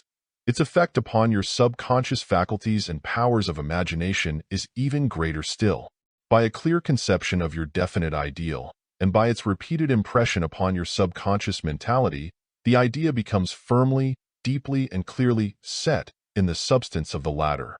And thereafter, the subconscious faculties work steadily toward the end of the successful accomplishment of the purpose and ideal thus impressed upon it. The importance of this is realized only when you stop to think that over 85% of the activities of the mind are performed below the levels or planes of your ordinary consciousness. The 15% of the work performed by your conscious faculties is confined largely to the task of supplying the subconscious faculties with the proper materials for their work, and to adapting, shaping, testing, and applying the manufactured product of the subconscious workshop. Once having discovered and uncovered your definite ideal, you should strive to make as clear and definite a mental picture of it as possible. Keep the general picture in mind, either directly in consciousness or else at the back of your head, so that you will know that it is there even when you are not looking at it. Keep the big idea always in mind, consciously, subconsciously, and superconsciously. Get the fixed idea and the fixed feeling so firmly set in your mind that it could not be dug out without breaking up the mind itself. This definite ideal, this big idea, must be the mental picture, the ideal form which your entire mental being is striving to make real, to materialize, to objectify. Let no other mental picture rob this big idea, picture of its prominent position. Hang it in your mental picture gallery in such a position that it will catch your mental eye the first thing in the morning and the last thing at night. Having firmly established your definite ideal, you should next proceed to map out your general field and to note its prominent landmarks. In the words of the second section of the general rule, you should form a comprehensive picture of the whole field of the proposed undertaking. Get a comprehensive and inclusive view of the field of the whole business into which you purpose embarking. See the whole enterprise in all of its general aspects. Compose a comprehensive idea including the whole matter under consideration. In this process, you need but to follow the general principles which already have been presented to you in the instruction concerning the discovery and visualization of your definite purpose, your definite ideal. These principles may be stated in condensed form as follows. 1. Think with your pencil. Write down all of the ideas concerning the general field and plan, and then compare these for the purpose of selection. Eliminate the non-essentials, cancel the duplications and contradictories, and arrange the selected items in a logical and orderly classification. In short, Make a chart or diagram of the general field and plan, showing the ground to be covered, the obstacles to be overcome, the strong places, the weak points, etc., etc. You will do well to bestow sufficient care and attention upon this task, for your chart will be to you what his map of the battlefield is to the commanding officer. 2. Visualize your map. Study your map until you can easily visualize it. Learn it by heart so that it will become as familiar as your A, B, C's, or your multiplication table of childhood days. Impress your map upon your memory so that you can bring it at will into conscious representation or recollection. End of chapter. Chapter 5. The Mental Laboratory. The third section of the general rule tells you to make a written list of all of the probable factors involved in the problem or undertaking. Compile a list of all of the probable elements involved in the working out of the matter. Gather together all of the ideas of the things at all likely to be called into the creative process. Have within easy reach the ideas of all of the materials likely to be employed in the construction of the ideal form which you wish to materialize. Here you proceed to supply the constructive imagination with the raw materials for its creative processes. You have seen that the constructive imagination does not and cannot create something out of nothing. Instead, it creates by combination, adaptation, adjustment, transformation, always employing the material which you furnish it for the purpose. Therefore, you must supply it with the kind of mental images which are best adapted for the creation of the new forms, images, or ideas which contribute to the manifestation of your definite purpose, your definite central ideal. This material, composed of mental images, is then employed both by your conscious mentality and by your subconscious mentality in their work of weaving or fusing the fabric or form of the necessary new images. You must get busy at this point. You have much real work ahead of you here. You must begin by acquainting yourself with the list of the things which seem likely to come into use in the working out of your definite purpose, your definite ideal. You need not be absolutely certain that all of the material being gathered in by you for this purpose really will prove necessary or even valuable in the process. Gather in all that seems at all likely to be of some use. In case of uncertainty on this point, give the material the benefit of the doubt and add it to your list. You may discard it later, if need be.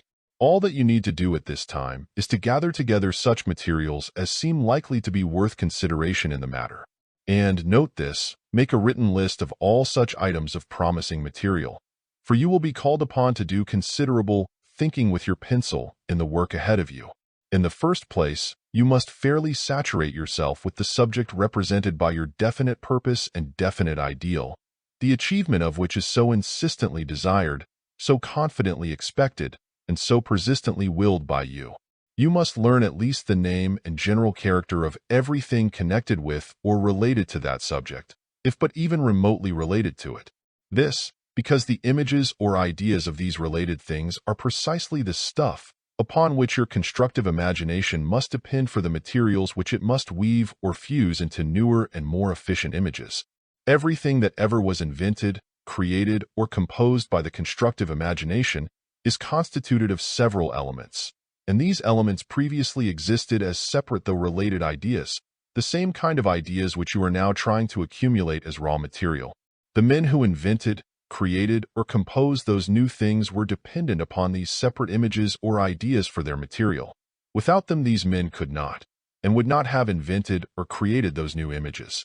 You are now in the same position as were they before their work was really begun, or rather, before their definite purposes and definite ideals had begun to assume clearly defined form and proportions.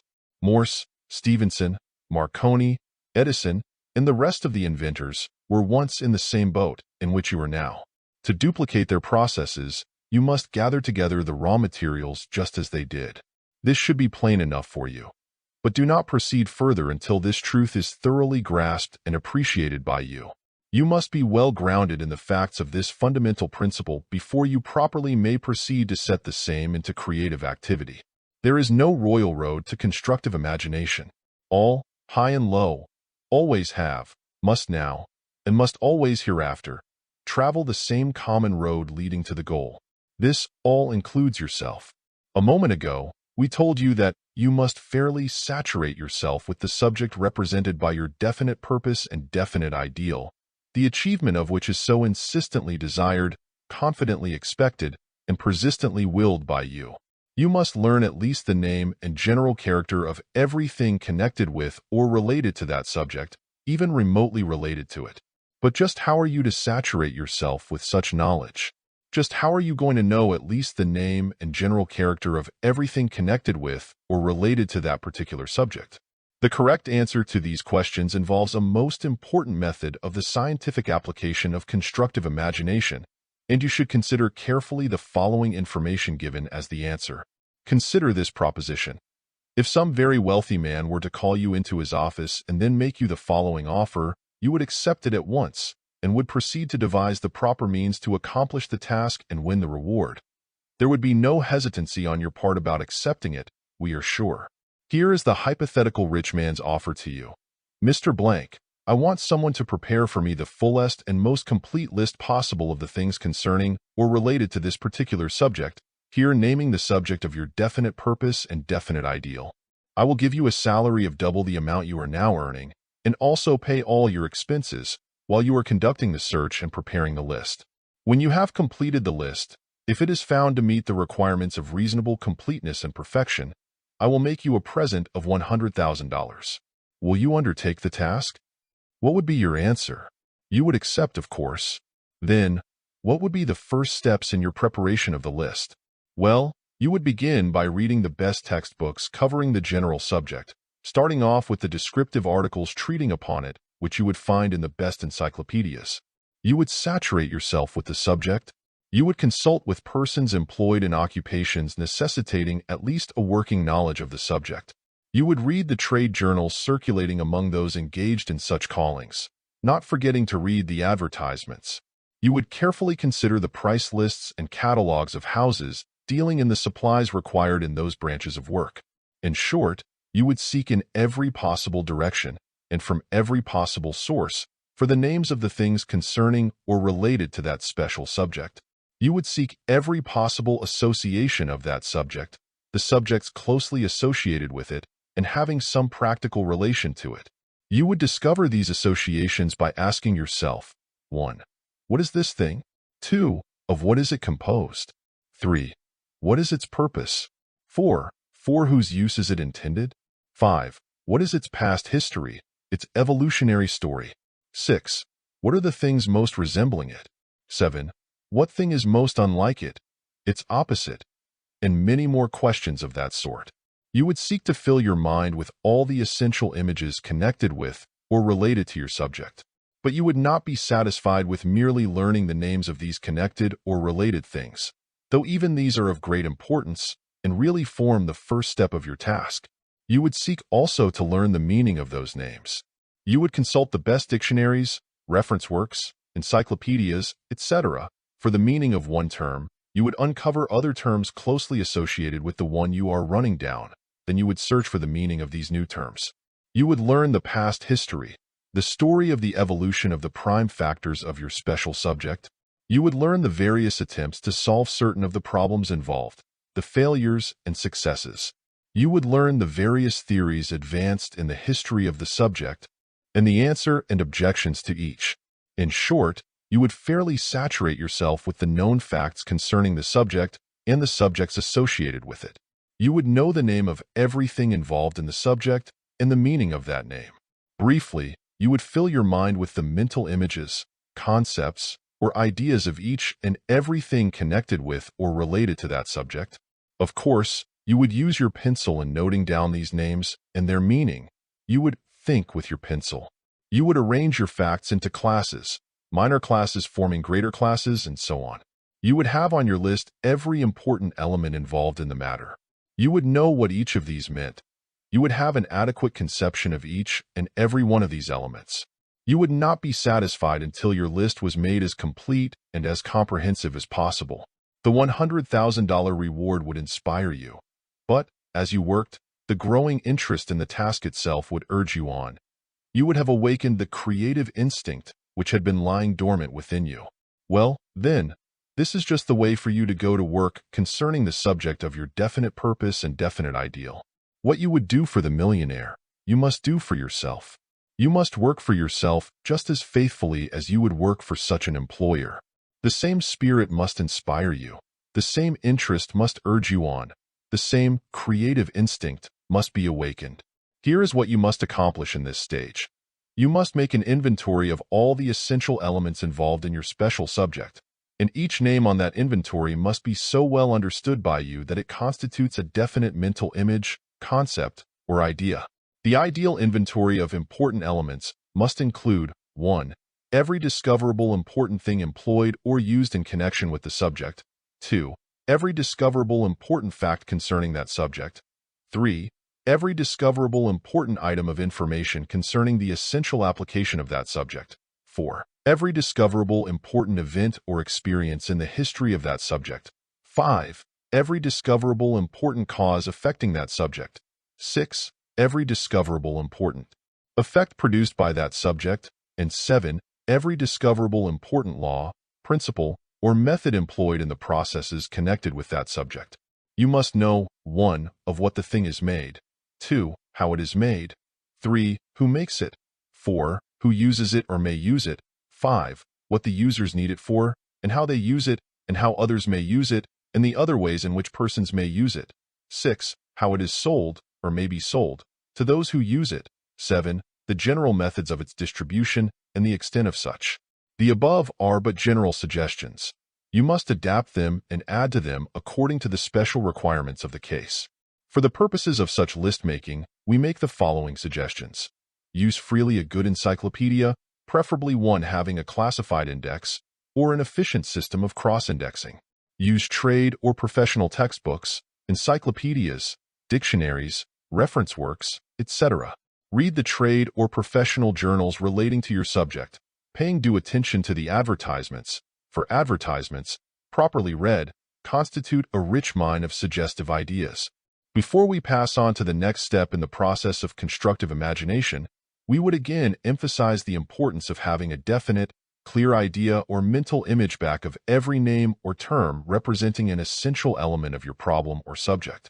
A name or term without an associated meaning is like a skeleton without flesh, nerves, and muscles, and, above all, without life. You do not know a thing merely by knowing its name. You know it only in the degree that you grasp the meaning sought to be expressed by that name. Get acquainted with your dictionary. Turn its pages and put flesh and meat on the bare bones of the mere names and terms that you know. Breathe life into them. Halleck says concerning this point, the formation of accurate images is essential to the right culture of the imagination. A good house cannot be built out of shapeless brick. The use of words without definite corresponding images is fatal to imagination.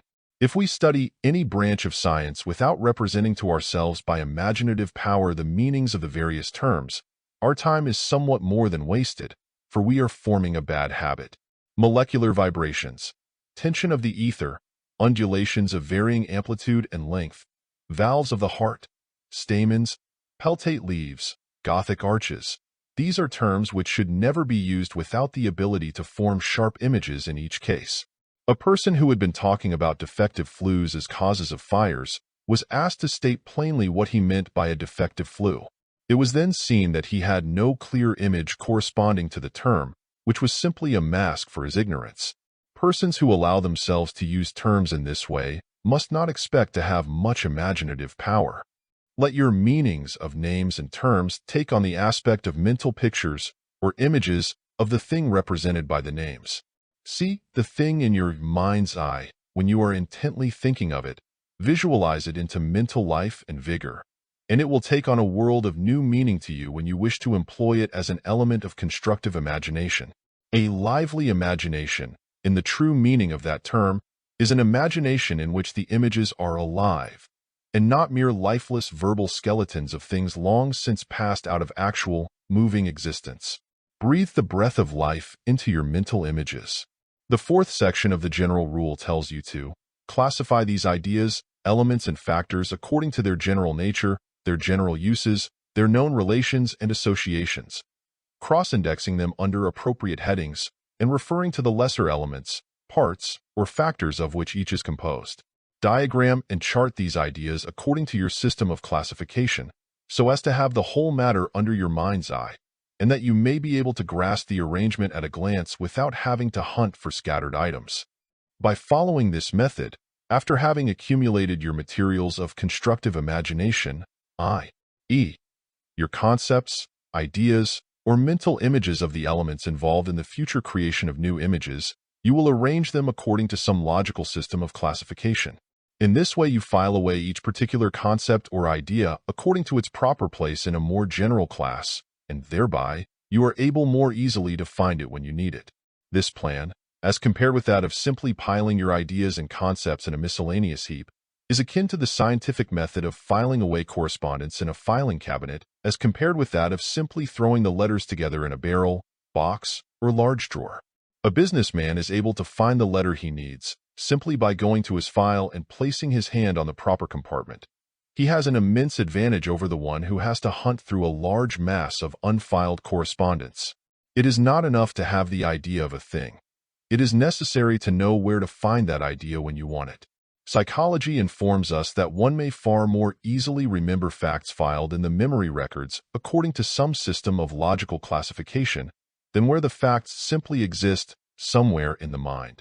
Your classification of concepts or ideas should be according to the general nature of the ideas, their natural associations with other objects, their uses. For instance, in your mental file of building materials, there would be contained the concepts of stone, clay, brick, iron, steel, lumber, concrete, cement, tile, etc. In your mental file of metals, there would be found the records of iron, copper, gold, silver, nickel, zinc, platinum, lead, tin, antimony, manganese, mercury, aluminum, cobalt, tungsten, etc. In your mental file of mechanical devices, there would be filed your records of axles, shafting, wheels, levers, pulleys, cranks, cams, eccentrics, winches, windlasses, inclined planes, wedges, toggle joints, endless screws, belts, gear wheels, gearing, couplings, etc. In your mental file of fibers and textiles, there would be placed your records of cotton, flax, hemp, jute, linen, manila hemp, noils, ramie, shoddy, silk, organzine, floss silk, wool and worsted, coir, artificial silk, artificial cotton, vegetable silk, etc. In your mental file of dairy products, you would place your records of milk, skim milk, casein, cream, butter, cheese, buttermilk, milk sugar, ghee, kefir, kummis, whey, etc. The above illustrative examples should be sufficient to indicate the general idea of efficient and practical classification. Each general classification, moreover, should be subjected to subclassification. Large classes should be divided and subdivided into the lesser classes. Small classes should be raised to higher and still higher classes, and so on until the highest general class is reached. The following table illustrating geometrical figures will serve as an example of such classification: trilateral, quadrilateral, multilateral, circular, elliptic, parabolic, hyperbolic, plane, rectilinear, curvilinear, tetrahedral, pentahedral, sextahedral, etc., spherical, conical, cylindrical, paraboloidal, solid, rectilinear, curvilinear. In the above illustration, we have the smallest class of figures grouped according to its most positive quality. This group raised to the respective class of plane or solid, as the case may be, and this last class included in the general class of figures. One having at hand this table would have a complete index of his mental images representing the various forms included in the general class of geometrical figures. He would have a map or diagram of his knowledge of the subject, it being understood that each of the above terms must be accompanied by a clear mental concept of each figure, a dear meaning of each, capable of being stated in the terms of logical definition. The ideal theoretical system of classification would really be that in which each article was classified according to all its characteristics, its uses, its possible combinations, its associations, its relations, etc. Such a system, however, would be well nigh impossible, and, for that matter, would be far too complex and cumbersome for ordinary practical use. But you should not lose sight of the general principle, nevertheless. The ideal for practical use would be a classification showing 1. every possible use or end to which a certain thing might be applied, employed, or directed, and 2. Every possible thing which might be applied, employed, or directed to a certain use or end. The nearer you approach to this ideal, in your work of classification of the things concerned with, connected with, or related to the general subject of your definite purpose and definite ideal, the better will be your chances of the successful achievement of that purpose, the successful realization of that ideal. It is said that a certain eminent inventor possesses a very complete index and series of cross-indexes of nearly everything concerned with the general field in which he is working. For instance, he has lists showing 1. All the discovered uses to which each and every such thing has been put, the discovered effects of its combinations with other things, the things most nearly related to or resembling it, and 2. Each and every such thing which has been discovered to be possible of use, employment, and effect in the direction of producing or affecting a certain result, effect, combination, or composition. In short, he has the cause relations and the effect relations of every object on his list, noted and classified, indexed and cross-indexed. When this inventor wishes to know the possible causes of a desired effect, he turns to his indexes, and the information is at hand. Likewise, when he wishes to know the possible results and effects related to a particular thing, he puts his hand on the information in the same way. The list is kept checked up and posted by a corps of assistants who note the reports contained in the scientific journals, etc., and also the results of their employer's own original experiments. He has built up and maintained a veritable encyclopedia of information relating to the things concerned with his own particular line of work. Consequently, he not only has a wealth of valuable information on hand, but he also saves an immense amount of time and labor when he is engaged in actual experimental and inventive work. While the illustrated instances above cited represent extreme cases, yet they serve to bring out the principle involved. It is not expected that you should undertake any such elaborate system of classification, yet you should not fail to employ its general principle to the highest degree of which you are capable, or which you find possible under the circumstances. All else being equal, the person who has 1. The greatest store of concepts or mental images concerning the general subject of his definite purpose and definite ideal, and who 2. Has that material the most thoroughly classified and indexed, either in his memory or mechanically, that person will manifest the highest degree of success in his work of constructive imagination. You will do well to impress upon your memory all new facts arranged according to their logical classification. You will do well also to use your pencil in making written lists of the things involved in your creative work. In short, in every possible manner and by every possible method seek to 1. Acquire concepts, ideas, or mental images related to your definite purpose and definite ideals, and then 2. Classify these concepts, ideas, or mental images according to a definite, logical, scientific plan, so that you may find them easily and quickly when you need them in the work of constructive imagination. With well-selected materials, in sufficient amount and stored away systematically so that you may put your hand on them when needed, you will have progressed very far on the road to the achievement of your definite purpose and definite ideal by the processes of the constructive imagination. Now then, when you have 1. Acquired the concepts, ideas, or mental images related to your definite purpose and definite ideal, have 2. Ascertained and thoroughly apprehended the full meaning of each of these items of material, and have 3. Properly classified, indexed, and charted them so that you have them arranged for efficient reference. What have you at your command? In the first place, you have compiled what may be called a thesaurus of your image ideas. A thesaurus is a treasury or repository, the term often applied to a comprehensive reference work, a lexicon, containing lists of words arranged according to the ideas or concepts which they express. A dictionary contains a list of words, with the definition of each, the statement of the idea or concept which each expresses. A thesaurus, on the other hand, contains lists of words arranged in groups, each group representing a certain general idea or concept which its several particular words express. When you wish to know the meaning of a word or term, you consult your dictionary. When you wish to find the several words or terms expressing a certain idea or concept, you consult your thesaurus, discovering there the term denoting the general class of ideas or concepts which you have in mind. You find arranged opposite it the several particular words or terms employed to express that class of ideas or concepts. In the thesaurus of image ideas which you have compiled, You will find the image ideas related to, or associated with, the general idea or concept which you are employing in your work of constructive imagination. The smaller classes are grouped into greater classes, and these into still greater, and so on, until under your central image idea you will find classified and grouped each and every particular related or associated image idea. Stop a moment and consider how valuable such a thesaurus of image ideas will be to you, or to any thinker, discoverer, investigator, researcher, or inventor, or businessman in the work of constructive imagination.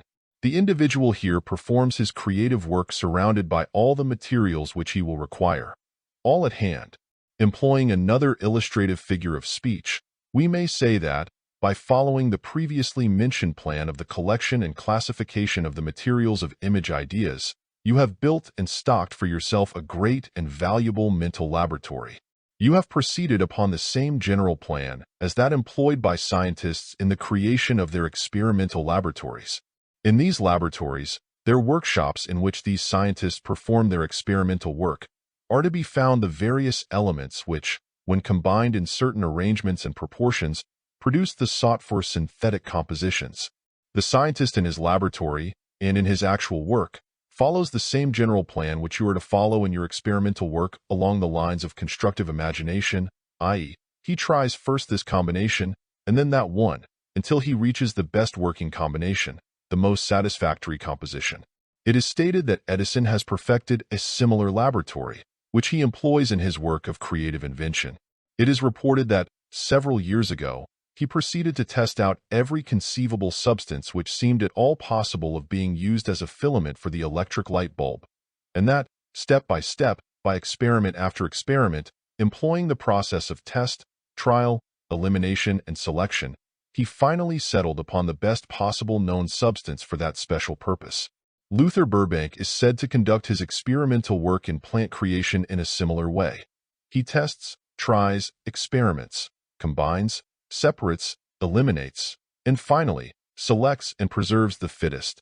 Moreover, nature, herself, in her creative evolutionary processes, is discovered to proceed along the same general lines.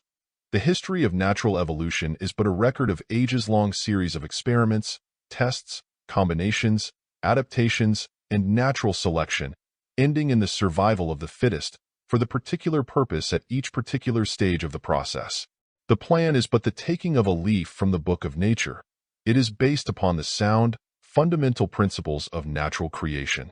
Herbert Spencer once thought out a plan whereby the patterns for fabrics, woven, knitted, or printed, and for wallpapers and other decorative material, might be easily and systematically discovered or created by means of the same general plan to which we have referred, and which is followed in laboratory work.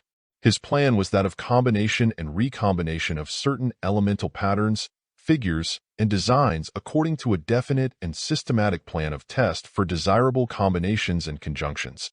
He said concerning this plan, "Could there not be a methodical use of components of designs, so that relatively few ideas should, by modes of combination, be made to issue in multitudinous products? And could not this be so done that draftsmen might produce them with facility, the system serving, as it were, not as a physical kaleidoscope, but as a mental kaleidoscope?" Elmer Gates, the psychologist-inventor, is stated to have made many of his important discoveries and inventions in precisely the way indicated in our preceding consideration of effective constructive imagination, the method of combining the elements of previously classified concepts and images. In fact, he is said to attribute his success in his inventive work directly to the psychological methods based upon this general principle, which he had previously worked out and systematized. It is stated that Professor Gates has secured practically all of his many important discoveries and inventions in electricity and acoustics, his special branches of inventive work, in just this way. He is said to have spent several years and much money in acquiring the materials for his list of concept images which formed the elements of his constructive work in these branches. He is reported to have worked with a list of about 2,000 simple concept images in electricity alone, from which he has produced about 15,000 complex idea images. In acoustics, he is said to have worked with over 3,000 simple concept images, from which he has evolved nearly 10,000 complex idea images. Many believe that his methods and ideas, when finally known and adopted, will work a revolution in the world of inventive thought. The general plan of the mental laboratory, or of the mental thesaurus, which we have outlined for you in this section of this book, is applicable not only for the inventor, the investigator, the researcher, but for the businessman, the clerk, the salesman, the stenographer, or the worker in each and every line of business, trade, or profession. The principle is universal and may be applied in every field of human endeavor and industry. In fact, it is not too much to say that some of the elements of this plan have been consciously or unconsciously employed by every individual who has worked his way up from a subordinate position to one of authority and command. The essence and substance of the general idea is the gathering up and storing away of as many as possible of the facts associated with the work in which you are engaged, the ideas of the things likely to be needed at some time in that work, so that you may have them within easy mental reach at such times in which you have need for them. The task is twofold, viz. 1. The task of acquiring the necessary concepts, ideas, and mental images in question, and 2. The logical, scientific classification and filing away of these facts, concepts, and ideas, so that you may be able to put your finger on them easily and quickly when you have need for them. The individual who will saturate himself with these essential facts, and who will classify and store them away for future use, is certain to reap his reward of success, appreciation, and achievement in his particular line of work. Now then, let us proceed in the following section of this book to the consideration of the final steps or stages of the processes of constructive imagination. In them is performed the work of combination, adaptation, arrangement, and composition of the elements or image ideas which form the stock in trade of your mental laboratory. End of chapter. Chapter 6. The Laws of Invention.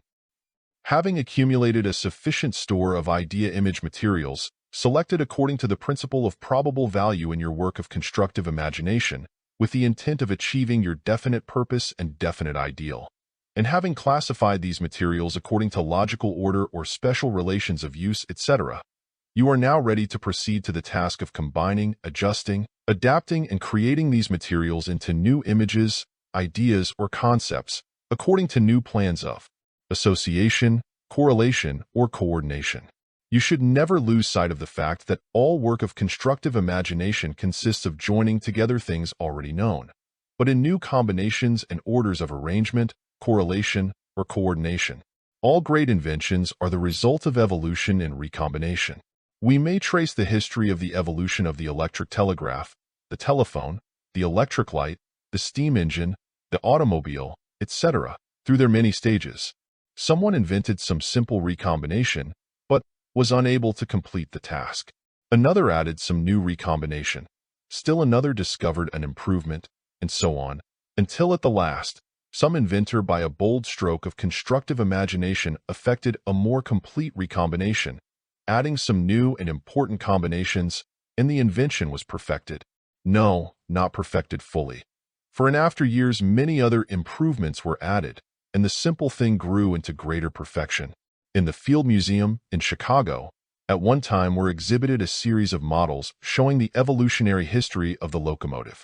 From the simplest and crudest beginning, the invention was traced along the course of its history, each decided improvement being shown. It was almost impossible at first to realize that the crude contrivances, the clumsy machines representing the first attempts, were the actual ancestors of the latest and most improved types of the modern locomotive, but such was the fact. In this connection, it is interesting to note that some of these earlier types were as truly the ancestors of the automobile as of the locomotive. The rapid progress in the late stages of the evolution of the modern automobile from the crude, horseless carriage of a quarter-century further back is a matter of personal knowledge to the middle-aged man of today. But the automobile had a much earlier history, as you may see by reading the article upon automobiles in any good encyclopedia. It may surprise you to learn that as far back as 1802 a steam road carriage was driven from Cambridge to London, England, a distance of over 90 miles. It is said that the inflated rubber tire of the bicycle was an important factor in the rapid development of the modern automobile, and that the improvements in the gasoline engines, made possible by the development of the automobile, solved the great difficulty in the case of flying machines, and thus made possible the modern aeroplane. Here you have typical examples of the recombination principle in constructive imagination. The history of the evolution of the telephone is also worth study in this connection. Look it up in some standard encyclopedia. Ribot says concerning this fact of the evolution of inventions, mechanical and industrial imagination, like aesthetic imagination, has its preparatory period, its zenith and decline. The periods of the precursors, of the great inventors, and of mere perfecters. At first a venture is made, effort is wasted with small result. The man has come too early, or he lacks clear vision. Then a great imaginative mind arises, blossoms. After him, the work passes into the hands of pupils, imitators, or perfecters, who add, abridge, modify. Such is the order. The history of the application of steam as a power for operating machinery is a long one. Its beginnings are found in the Eolipile of Hero of Alexandria. Its critical and thrilling period is found in the work of Newcomen, and what, its period of fruit-bearing lies in the present. The history of timekeeping, or time measuring, instruments furnishes us with another example of the evolutionary progress of invention. First came the simple clepsydra, or water clock, in which time was measured by the flow of water.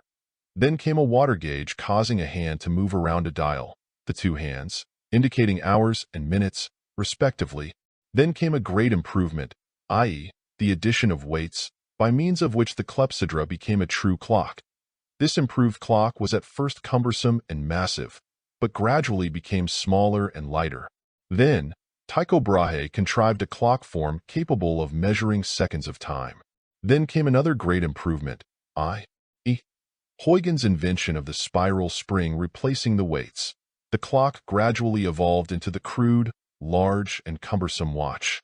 The watch, in turn, by gradual steps evolved into the thin, small, and marvelously accurate modern watch.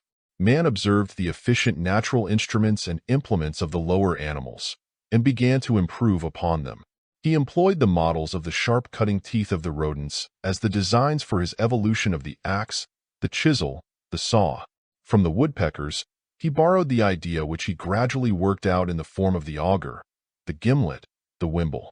From the tigers and other carnivorous animals, he took his model for his crude knives and other cutting implements. From the beaver, he learned how to make and use the trowel. From the claws of the digging animals, he evolved the idea of the hoe and the rake. From the fish's fin, he secured the rudimentary idea of the oar. From the wing of the bird, he acquired his first idea of the sail. From the spinning insects, he learned the nature and use of the spindle and distaff.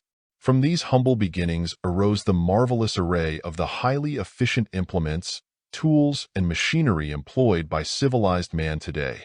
More than this, from his original weapons of offense and defense, the battle axes and clubs, he evolved his tools of work such as the hatchet, the tree-cutting axe, the hammer.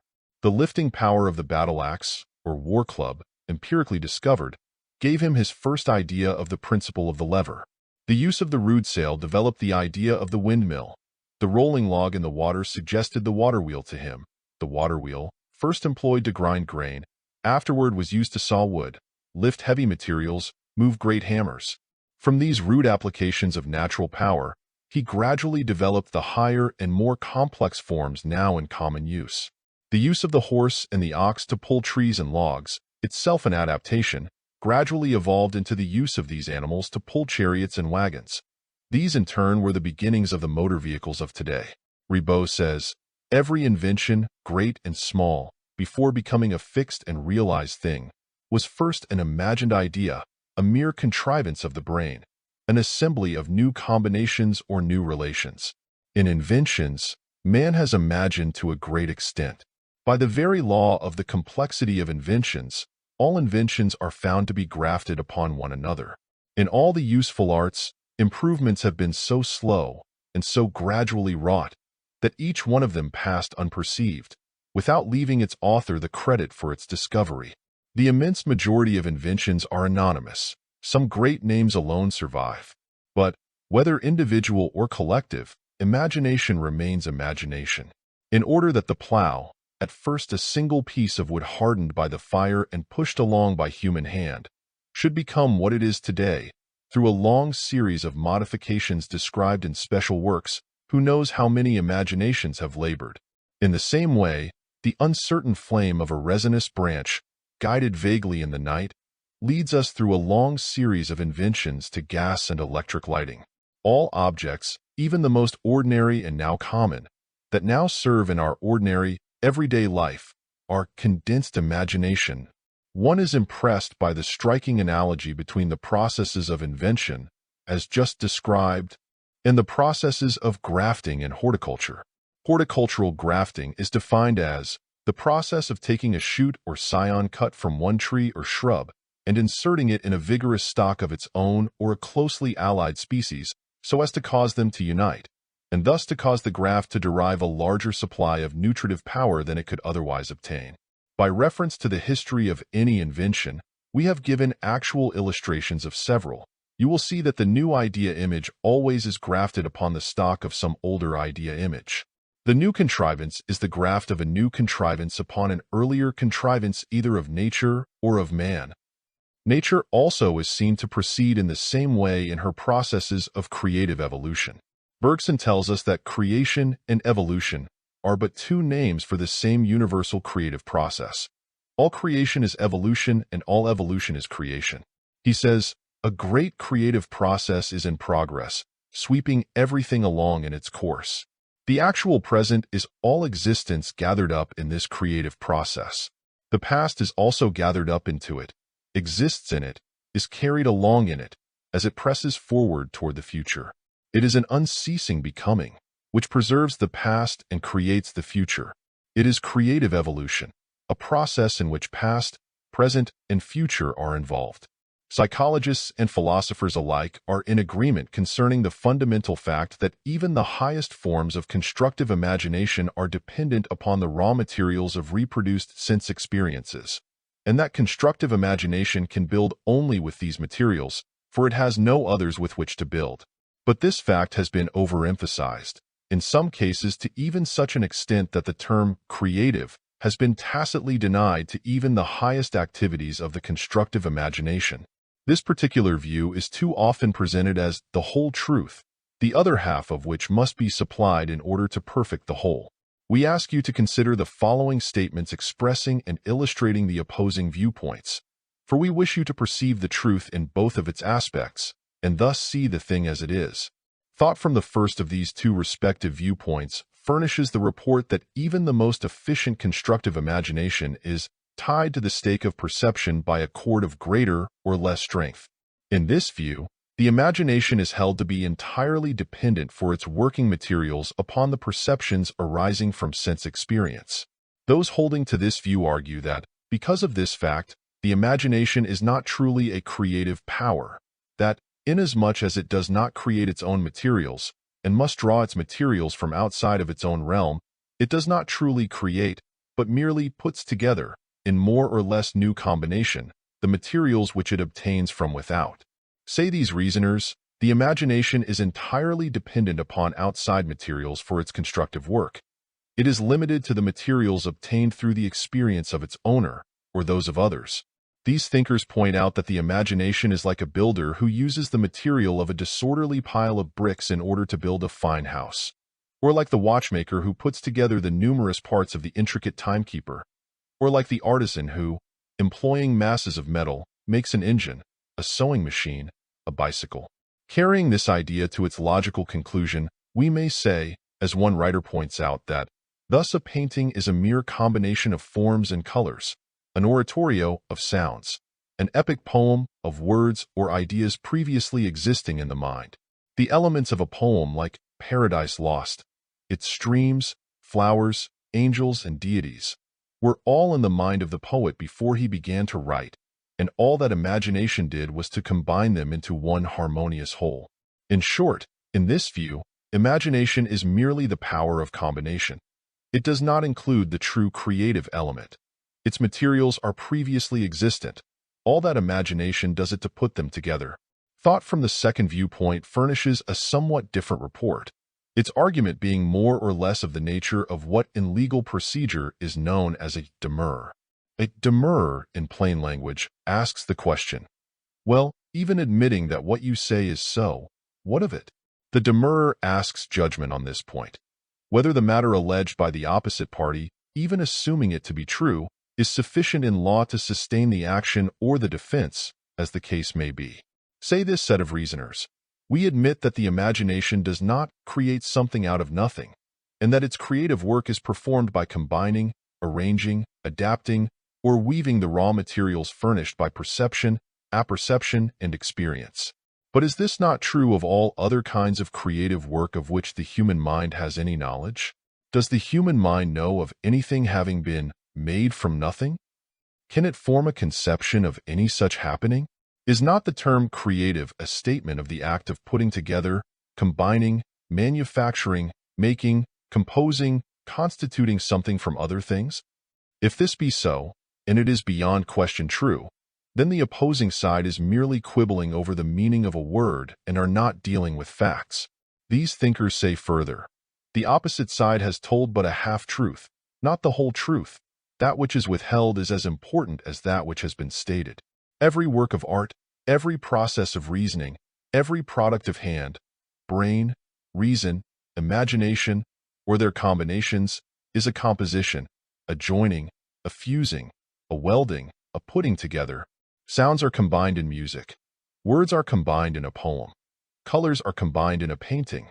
But do sounds, words, and colors alone make these productions works of art? Shakespeare's immortal works are, in this view, but aggregations of letters of the alphabet. But did Shakespeare play no part in the creation? Was he not a creator of his works? The omitted portion of the truth is this: it is not alone the materials employed in the construction, but also the manner in which these materials are combined, arranged, and put together that constitutes the creation. As a writer has said, this power of ideal conception, which uses these dead elements to express its living ideals, is the work of the constructive imagination. Brooks gives us the essence and spirit of this second viewpoint in the following able statement made many years ago: imagination can combine objects of sense into new forms, but it can do more than this. The objects of sense, in most cases, are merely the materials with which imagination works. Imagination is a plastic power, molding the things of sense into new forms to express its ideals, and it is these ideals that constitute the real products of imagination. The objects of the material world are to it like clay in the hands of the potter. It shapes them into forms according to its own ideals of grace and beauty. He who sees no more than a mere combination in the great creations of the imagination misses the essential element and elevates into significance that which is merely incidental. You will readily see that here, as in many other cases, the truth of the matter is found only in the reconciliation of the two opposing sides. Each side voices a half-truth. The whole truth is found by uniting the two halves. It is true that the imagination must do its work by employing the materials of perception, apperception, and experience. But there is the marvelous combining power required to put together these elements, factors, and parts of the material so furnished. A child has the necessary 26 letters plainly marked on its alphabet building blocks, but it might try for eternity to compose a Paradise Lost, one of Shakespeare's plays, a synthetic philosophy, an Emerson's essay, or a work on the higher mathematics, by means of an accidental putting together of those letters. It needs that something else to accomplish the task, and that something else is the discriminating, selecting, combining faculties and powers of the efficient constructive imagination. Finally, there is another element usually involved in the higher products of the constructive imagination. In the processes of the constructive imagination, just as in many of nature's subtle processes, the work of creation is accomplished, not by the mere more or less purposive setting in place of separate bits of material, as, for example, in the building of a toy house with the materials of building blocks, or of a card house with a pack of playing cards. There is often, rather, a fusing of material and its subsequent hardening, as, for instance, in the fusing of copper, tin, and zinc into the new metal called bronze, or the crystallization of the particles of water into ice. Water is created from particles of oxygen and hydrogen, but these two elements become fused by chemical action and really form a new substance, not merely a put-together mixture. Thus, things may be put together in such a subtle way as to constitute a new thing differing from either of its constituents.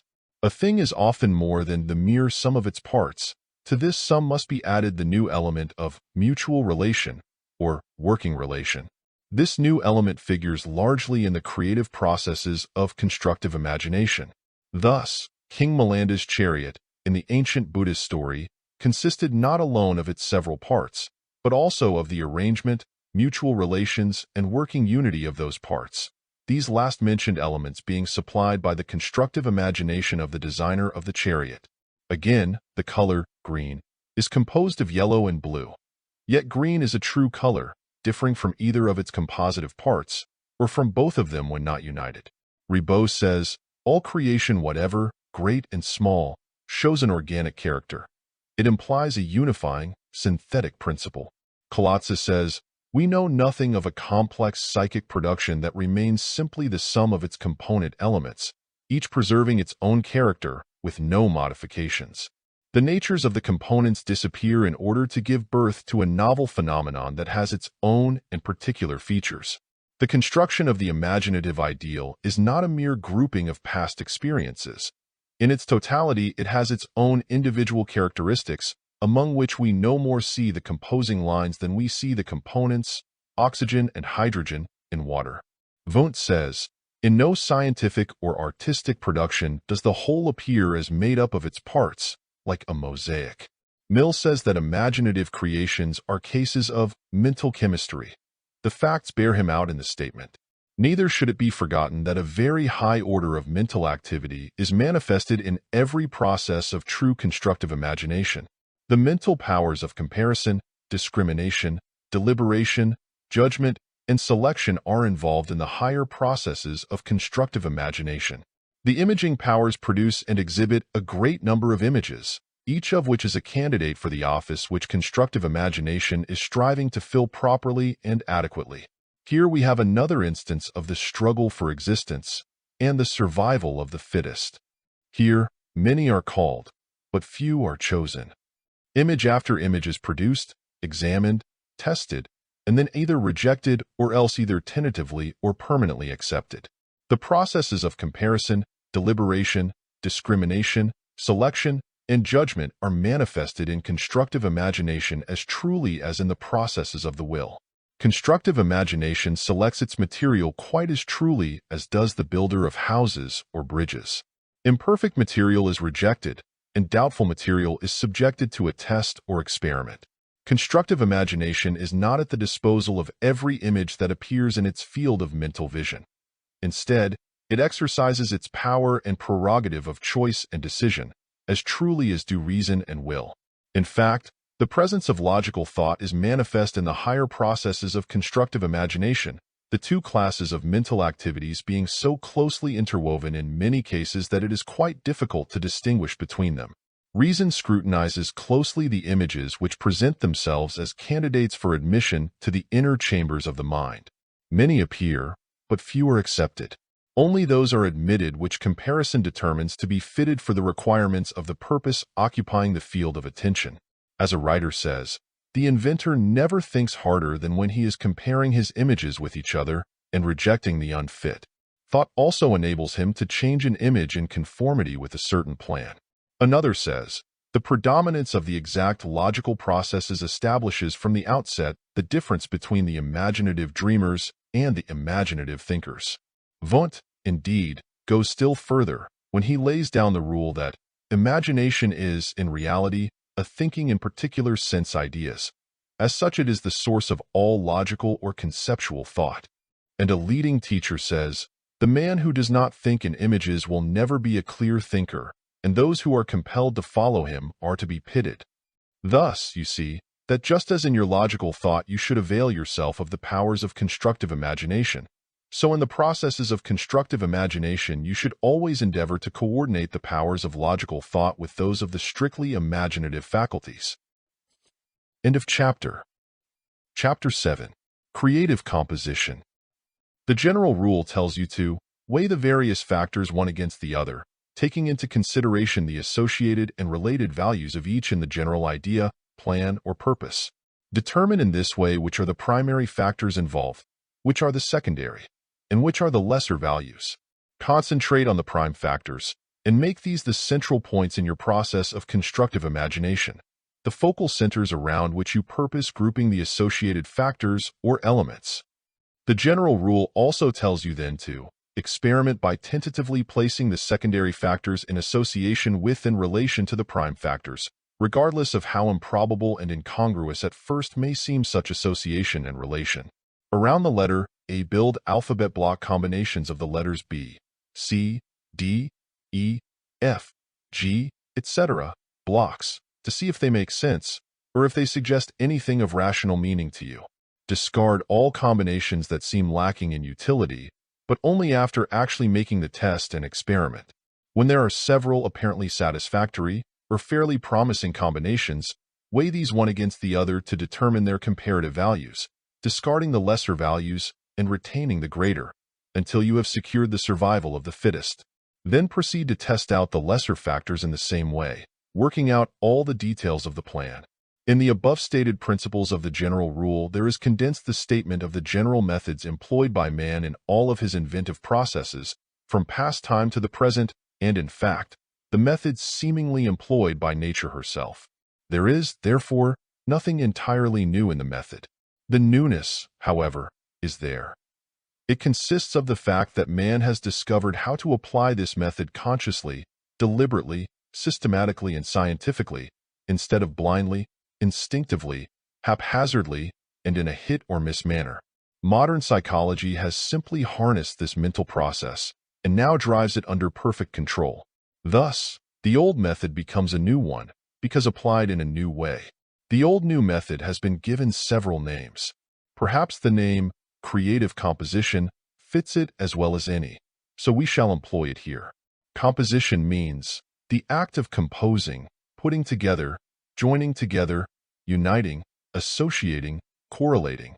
Creative composition, then, means the act of recomposing, recombining, readapting, rearranging, or newly putting together the mental image ideas of man or of nature, in the process of constructive imagination proceeding toward the achievement of a definite purpose and the realization of a definite ideal.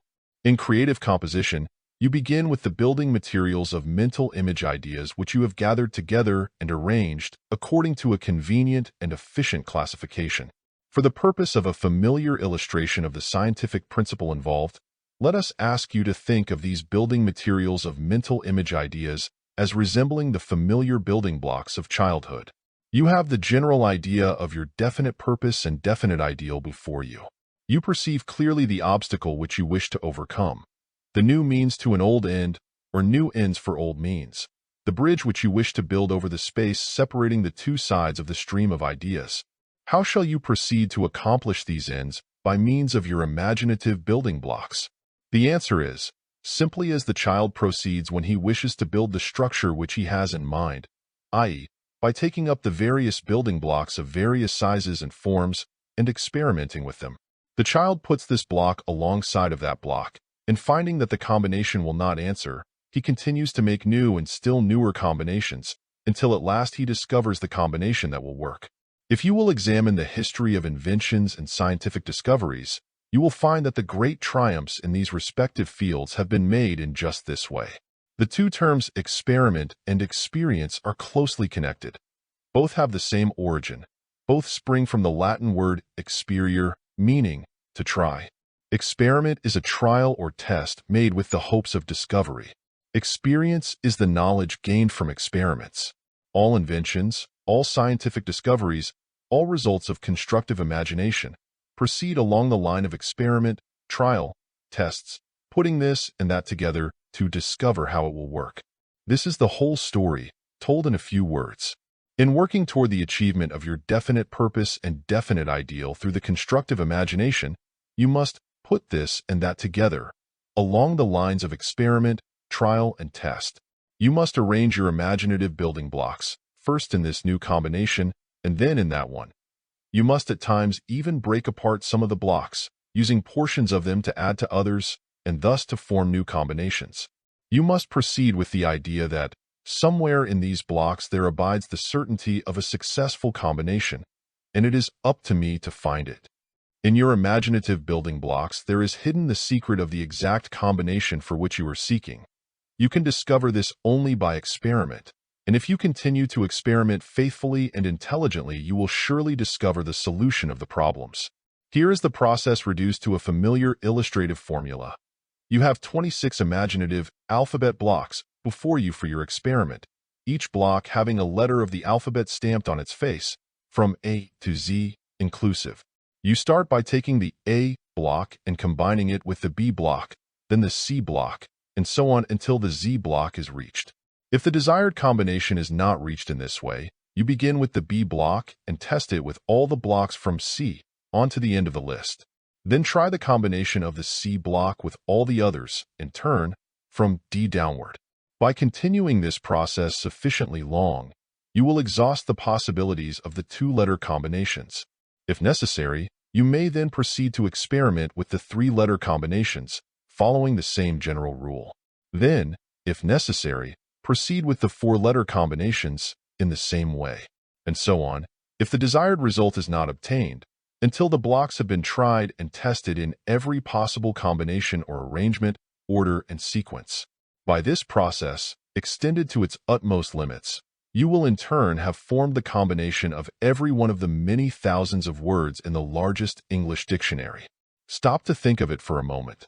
Every word in any or all of the great dictionaries is made up and composed of combinations of certain of 26 letters, no more.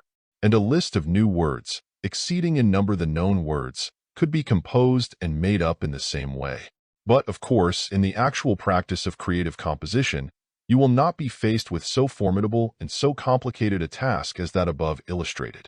Your combinations will be far more simple, owing to the fact that your imaginative image ideas are classified properly. For instance, if you wish to conjoin your house block with your several building material blocks, you have but to go to your building material compartment and pick out the following respective building material blocks, i.e., brick, stone, wood, iron, steel, concrete, etc.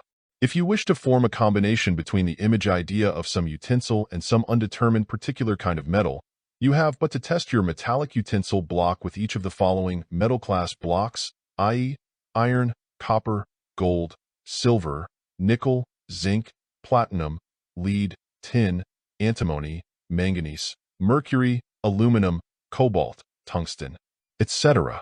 If you wish to associate your image idea of a textile fabric with that of some particular kind of textile material not yet decided upon, you have but to test out the respective blocks of cotton, flax, hemp, jute, linen, wool, silk, etc., until the desired combination is discovered. If you wish to employ a geometrical form, you will take out each of the image idea blocks named in our diagram of geometrical figures in a preceding section of this book, until you discover the one best suited for the purpose. If you wish to invent or to discover some new particular color, you need but to take out the three blocks of the three primary colors, i.e., red, blue, and yellow, and then by experimental combinations, employing shade and tint agencies, you will in time reach any possible tint, shade, or hue in the great world of colors. Nature has proceeded in just this way, for she has made a world of almost infinite variety of material things by the combination and creative composition of about 80 elements of material substance, these in turn having been created and recombined from still more elementally material. As we have said, all inventions and discoveries have been made in just this way, viz., by the process of creative composition. The locomotive is a combination of wagon, certain mechanical agencies and appliances, stove, tea kettle, and engine. The automobile is the combination of wagon, stove, gas, explosion, engine, and certain mechanical contrivances. The wagon was the primary building block of both locomotive and automobile. The wagon, in turn, is but the combination of wheel, axle, and body, the wheel itself being an evolution from the rolling log.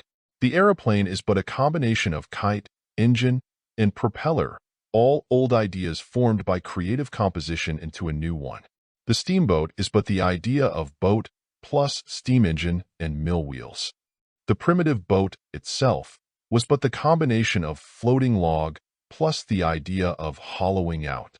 The farm tractor now employed in plowing, etc., is but the combination of plow and automobile. The plow itself was the combination of the image idea of hard sharpened stick and magnified spearhead or battle axe. In short, every contrivance of man, every tool, every instrument, every utensil, every article designed for use, of each and every kind, will be found to have been evolved from very simple beginnings along the line of experimentation and creative composition. Everything made by man is put together, made up of material parts, and the idea of every such thing is made up of simpler and more elemental ideas united and combined in creative composition. This is the only way in which man has ever invented or contrived anything, and this is always the way in which you must proceed in your work of constructive imagination. The truth of the matter is so simple that most persons entirely overlook it. You have possibly never thought of it until you now have it presented to you in this book, and this without any reflection on your intelligence, we assure you. But here is an important point. While man has always employed this principle in his inventive and creative work, he has done so almost entirely instinctively and unconsciously, and with an almost entire absence of scientific system and logical order. Now that modern psychology has uncovered the process for us, has taken off the cover so that we may see how the thing works and how the wheels go round, we may hope for much more effective and efficient exercise of the power of the constructive imagination in the future.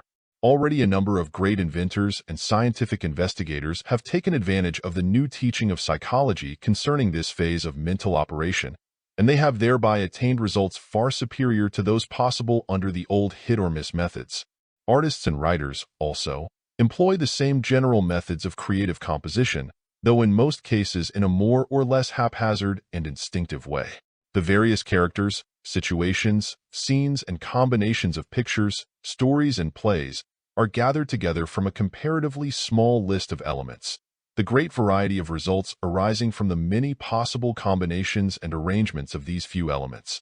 If this seems incredible to you, you have but to remember the almost infinite number of possible combinations of the 26 letters of the alphabet. The largest dictionary contains only a small proportion of the possible word creations by such combinations. Again, from 52 playing cards are derived all of the numerous combinations of hands dealt out in card games. In many games, in fact, a smaller number of cards is used. That modern writers are turning this principle of creative composition to practical account is evident to those who study the advertising columns of magazines devoted to the writing craft.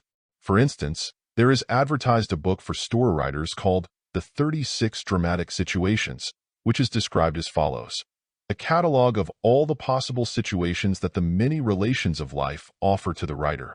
The author has read and analyzed thousands of plays and novels, and resolved their basic story material into fundamental categories. A true philosophic consideration, but practical in every respect, that makes available to every writer all the possible material that life offers him.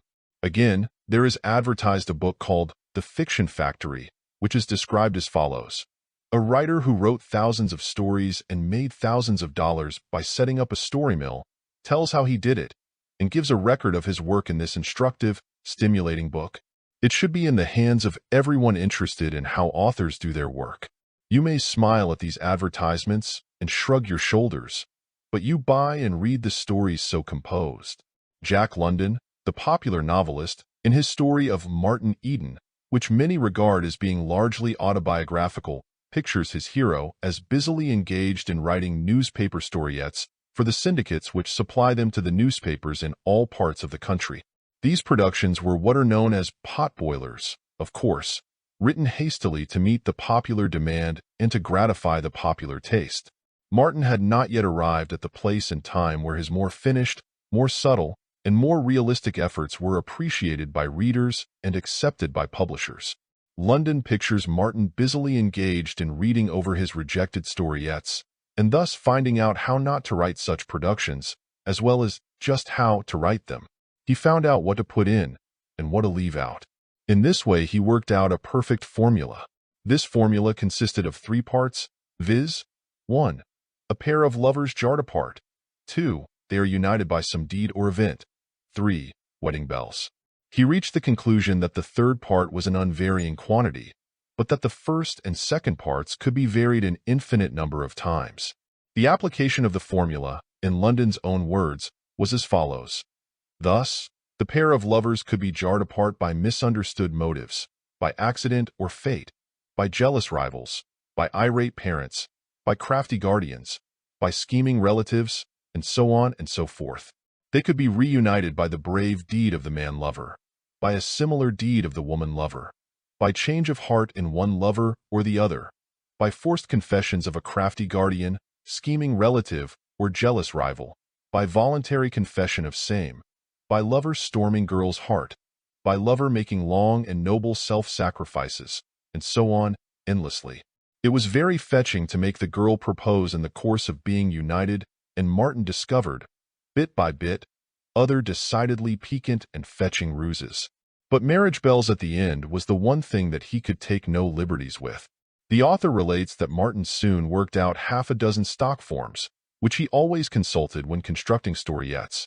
These forms, he adds, were like the cunning tables used by the mathematicians, which may be entered from top, bottom, right, and left, which in trances consist of scores of lines and dozens of columns, and from which may be drawn, without reasoning or thinking, thousands of different conclusions, all unchallengeably precise and true. Thus, in the course of half an hour, with his forms, Martin could frame up a dozen or more storiettes, which he put aside and filled in at his convenience. The real work was in constructing the frames, and that was merely mechanical.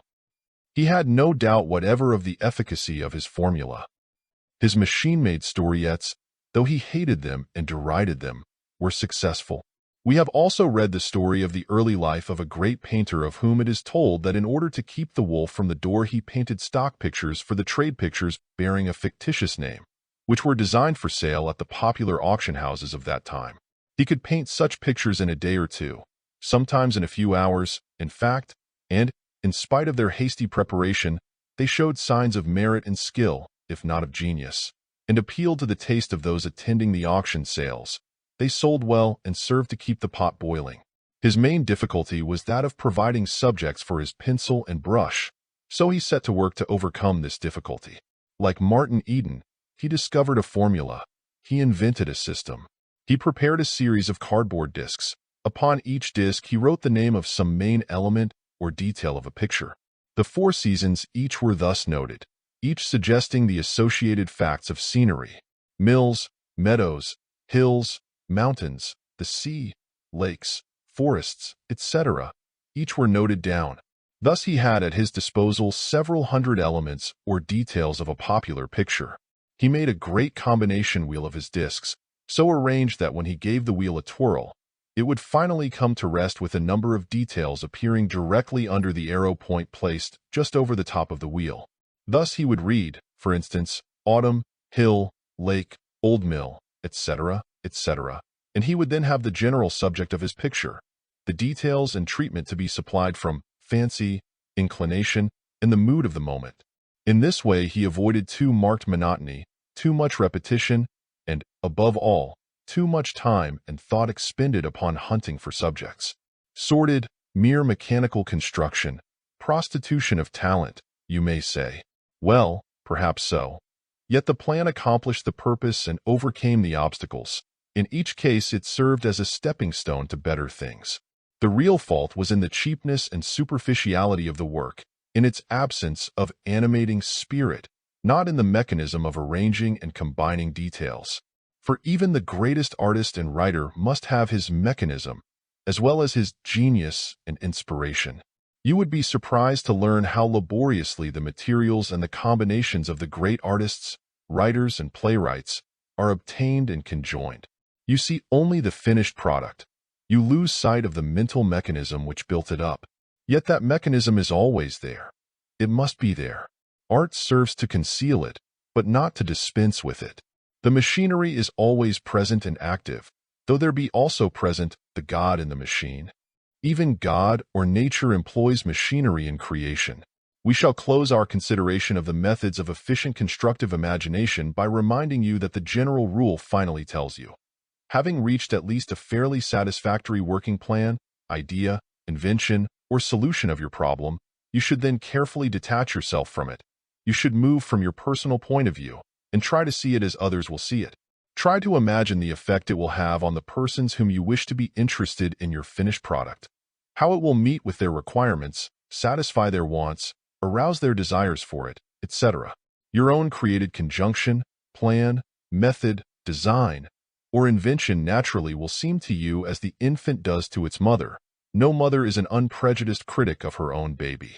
You must see the thing as others see it, in order to arrive at an intelligent idea of the utility of your idea.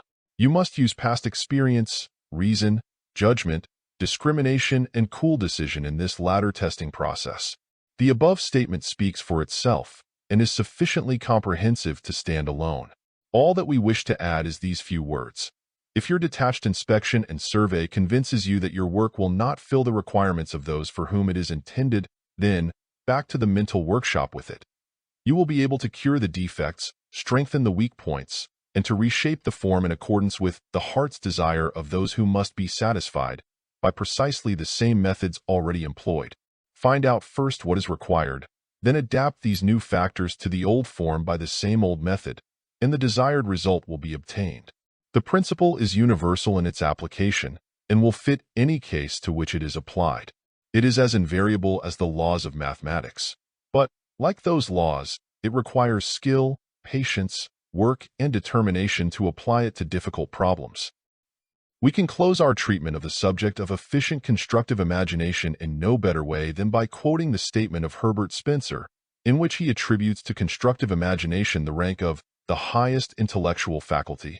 His statement follows: instead of constructive imagination being, as commonly supposed, an endowment peculiar to the poet and writer of fiction, it is questionable whether the man of science, truly so called, does not possess even more of it. When imagination rises into the constructive form, there is an ever-increasing originality which tells at once on the industrial arts, on science, and on literature. Spencer might as truly have added, and on business, on manufacturing, on selling, on distribution, or service of all kinds wherein wants are met, demands filled, obstacles overcome, and thwarted purposes set aright. Without the power of constructive imagination, man will never be all that there is in him to be, never do all that is in him to do, never reach all that is in him to reach. It lights up the whole horizon of thought, as the sunrise flashing along the mountain top lights the world. End of chapter. Chapter 8. The Art of Creation. Passing on from the consideration of the more familiar forms of the application of efficient constructive imagination, you are now asked to enter into a consideration of a still higher phase of that creative power which is a mode of manifestation of your personal power. Your personal power, in turn, is but a phase of the all-power, that power in which you live and move and have your being, and which is that all which is in all things, and in which all things are. You are now asked to consider the subject of your creative power in its higher phases of manifestation. Creation is an attribute of the highest power of which you can have any knowledge, or of which you may dream.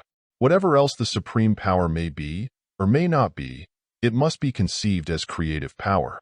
The fact that the power behind creation must be creative, and the fact that creation must be the result of power, must bring to the mind of the true thinker the conviction that in creative power is to be found power in its most essential and elemental aspect. In creation you participate with the supreme power. To create is to bring into being, to cause, to produce. Man may be said apparently to create in several ways, yet at the last he is found to be able to create in only one essential way, and that one essential way in which he can create is found to be the way in which the ultimate creative power proceeds in its own creative work. It will be well for you to become convinced of the essential and elemental nature of your own creative power, in order that you may realize the majesty and dignity of the forces and energies which you call into play and operation in your own creative activities. First of all, you can create material objects by means of combining other material objects. Thus you bring into being houses, boats, railroads, shoes, and every other class of things which are manufactured or made from material things. Secondly, you can create material things by changing the arrangement of the constituent parts of other material things, as for instance, you create butter by means of churning cream, or you create ice by freezing water. Thirdly, you can create things by analysis or separation of the parts of other things. For instance, you create certain chemical substances by separating them from more complex substances of which they have formed a part. or you create a statue by cutting away the surrounding marble from about the form of the created thing. The above classification will be found roughly to include practically all the forms and phases of creation with which you are most familiar. But we have omitted from it its most essential element, that element which constitutes the spirit of all of your creative work, namely the element of mental creation. At the last, all of the above-mentioned forms of creation are discovered to be merely the objectification of the subjective mental creation. In the three forms of creation, above mentioned, you have merely employed the materials at hand and formed new combinations with them. You brought none of these original materials into being. You merely found them in being and gave new objective forms to them. But how did you arrive at a knowledge of those forms which you afterward objectified? Here we come to the heart of the subject. The answer is, the forms of your creations, each, any, and all of them, existed in your mind before you objectified them. Your creations, then, at the last, are seen to be mental creations in the sense that they were mentally designed and deliberately caused by you. Of course, if you merely threw the materials together without any design, then you cannot be said to have mentally created the new thing. In that case, the latter was created not by you, but by the forces of nature. This, also, would be the case in the event that you discovered a chemical process by accident and without design, or where you unwittingly set into operation some of nature's forces, and thereby called into appearance certain new forms, arrangements, separations, or combinations. But wherever and whenever you have deliberately employed your creative power toward definite ends, then your first step and stage has been that of mental creation. Everything that man has ever created, contrived, built, invented, or manufactured has first been created in his mind as a mental image. The Brooklyn Bridge, the Eiffel Tower, the pyramids, and also the simplest mechanical construction, each and all existed in the minds of their inventors, architects, and builders before they took on objective form. There can be no such thing as constructive or creative work by man without the antecedent mental creation by means of mental images. Therefore, in its essential and elemental nature, all human creation is mental creation. Philosophers have carried this idea up to the realm of metaphysics and have asserted that we are compelled to think of the supreme creative power as having first formed the mental image of the universe before the form of the physical world could have come into being. More than this, they hold that the actual creation of the materials of the universe must have been mental, because the material substance could not have been present until it was called into being by the mental forces, that, at the last, the material world is but a materialization of previously existing mental images or forms, and that the very work of the materialization was performed by mental powers and energies, for there were no material powers present and existent in the beginning. Edward Carpenter illustrates this idea in the following statement contained in one of his books. There is now a disposition to posit the mental world as nearer the basis of existence than is the material world, and to look upon material phenomena rather as the outcome and expression of the mental. In observing our own thoughts and actions and bodily forms coming into existence, we seem to come upon something which we may call a law of nature, just as much as gravitation or any other law. The law, namely, that within ourselves there is a continued movement outwards, from feeling toward thought and then to action, from the inner to the outer, from the vague to the definite, from the emotional to the practical, from the world of dreams to the world of actual things, and what we call reality. We may fairly conclude that the same progress may be witnessed both in our waking thoughts and in our dreams, namely, a continual ebullition and birth going on within us, and an evolution out of the mind-stuff of forms which are the expression and images of underlying feeling, that these forms, at first vague and undetermined in outline, rapidly gather definition and clearness and materiality, and press forward toward expression in the outer world. And we may fairly ask whether we are not here within our own minds witnessing what is really taking place everywhere and at all times, in other persons as well as in ourselves, and in the great life which underlies and is the visible universe. You may say that there is no evidence that man ever produces a particle of matter out of himself, and I will admit that this is so, but there is plenty of evidence that he produces shapes and forms, and if he produces shapes and forms, that is all we need. For what matter is in the abstract, no one has the least experience and knowledge. All that we know is that the things we see are shapes and forms of what we call matter. And if, As is possible and indeed probable, matter is of the same stuff as mind, only seen and envisaged from the opposite side. Then the shapes and forms of the actual world are the shapes and forms of mind, thus projected for us mutually to witness and to understand. But we do not need to fall back upon metaphysical speculations in order to support our general contention that there is mental image back of every phase and form of physical creation. Throughout all nature, we may find striking instances and illustrations of the general principles that there is an idea, or mental image or form, present in all of nature's creative processes, from the formation of a crystal to the development of the forms of living creatures. The formation of a crystal, the development of the plant or tree from the seed, the evolution of the living form from the egg cells. All of these reveal to us the fact that idea or mental form is immanent and involved in every process of birth and growth in nature. This being perceived, we are justified in claiming that all creation is mental creation, the materialization of a mental form, image, or idea. Throughout all nature, we may perceive the presence of an inner image or form which serves as the framework or pattern upon which nature materializes her objective forms. These ideal forms have attracted the attention of the philosophers, and they have sought to account for their presence. From the time of Plato down to the present, philosophers have speculated concerning the nature and evident presence of these ideal forms upon which nature builds her material shapes and structures.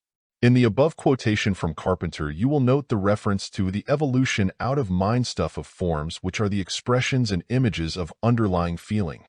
These forms, at first vague and undetermined in outline, rapidly gather definition and clearness and materiality and press forward toward expression in the outer world. Paul Carus, a modern philosopher, also says, all science consists in describing forms and tracing their changes. All differences that we can scientifically comprehend are the forms of matter or energy. All that we can do or try to do is by molding and remolding things. Forms are the types of possible entities and do not exist as such in the shape of material realities, but we cannot say that they are non-existent, nor that they are not. They are maybes or potentialities, and according to the law of their combination, the things of the material world are molded. They are the factors which determine material reality, and in this sense, pure forms are more important than our material and actual things. They are superreal, and their superreality contains the norms of all existence. Pure form looks like nonentity, and yet the laws of pure form are the factors that determine existence in all of its details. Pure form conditions the cosmic order and governs the universe. The pure form of the philosophers is undoubtedly immaterial in its nature. It clearly must be mental form. In other words, nature is seen to proceed just as does man in his work of creation. She builds the material universe upon mental patterns, or upon mental frameworks. Just how or why this is so the human mind is unable to grasp, but all investigation reveals the fact that the creative processes proceed in just this way. In this correspondence between human creative activity and that of the cosmos, we have a striking illustration of the principle embodied in the ancient Hermetic axiom, as above, so below, as within, so without.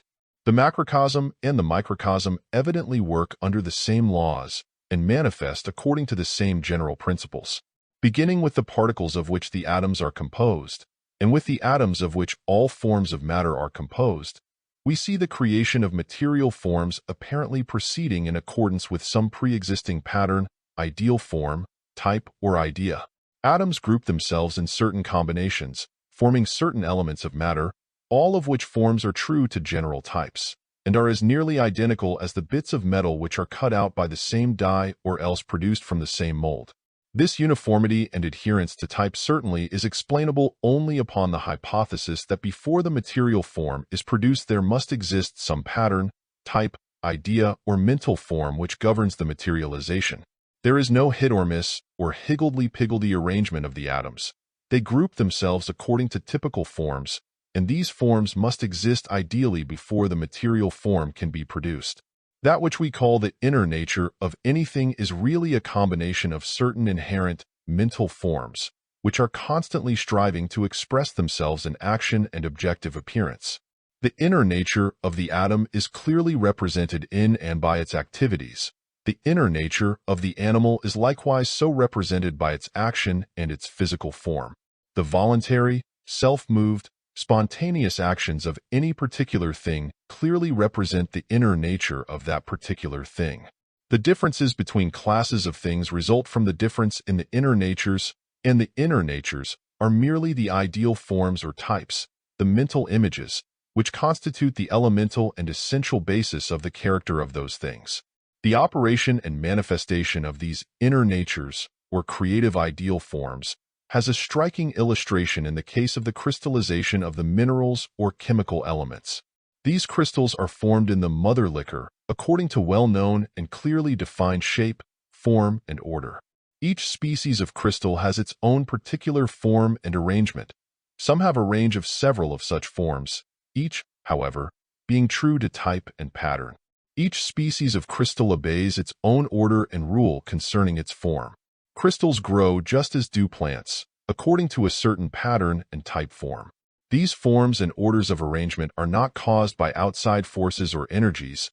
They result from the forces of the mineral or chemical substance, from the operation of internal, inherent energy, and in response to some inner idea, form, or pattern which constitutes the inner nature of the mineral or chemical compound. In the same way, we find that in the material form of the germ of the acorn there dwells an inner nature, composed of these ideal forms or mental images, these inner patterns. These inner forces determine the material form which the sprout, root, leaves, and the complete tree shall assume. The deviations from the ideal forms result from the influence of external forces serving to modify and deflect, to cramp and to hinder the expression of the inner form. But the inner pattern is always there doing the best it can to represent itself truly in material appearance. In every acorn there abides the design, pattern, form, and idea of the future oak, and the acorn never evolves and unfolds anything not according to that pattern, design, or idea. In the same way, the seed or germ or every plant, animal, or human being contains within itself its inner nature, composed of ideal form and pattern, type, or mold. It is this inner nature or ideal form that causes the acorn to develop into the oak instead of into the pine tree. It causes the egg of the chicken to develop into a chick and not into a baby hawk. It causes the creature to develop from seed germ into completed adult form, always true to type and ideal pattern.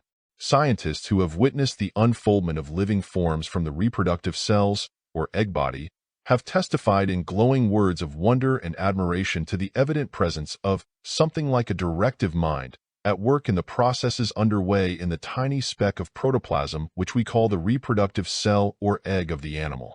Huxley, describing the development of the tiny egg of a newt, small aquatic salamander, said, "The plastic matter undergoes changes so rapid and so purposelike in their succession that one can only compare them to those operated by a skilled modeler upon a formless lump of clay.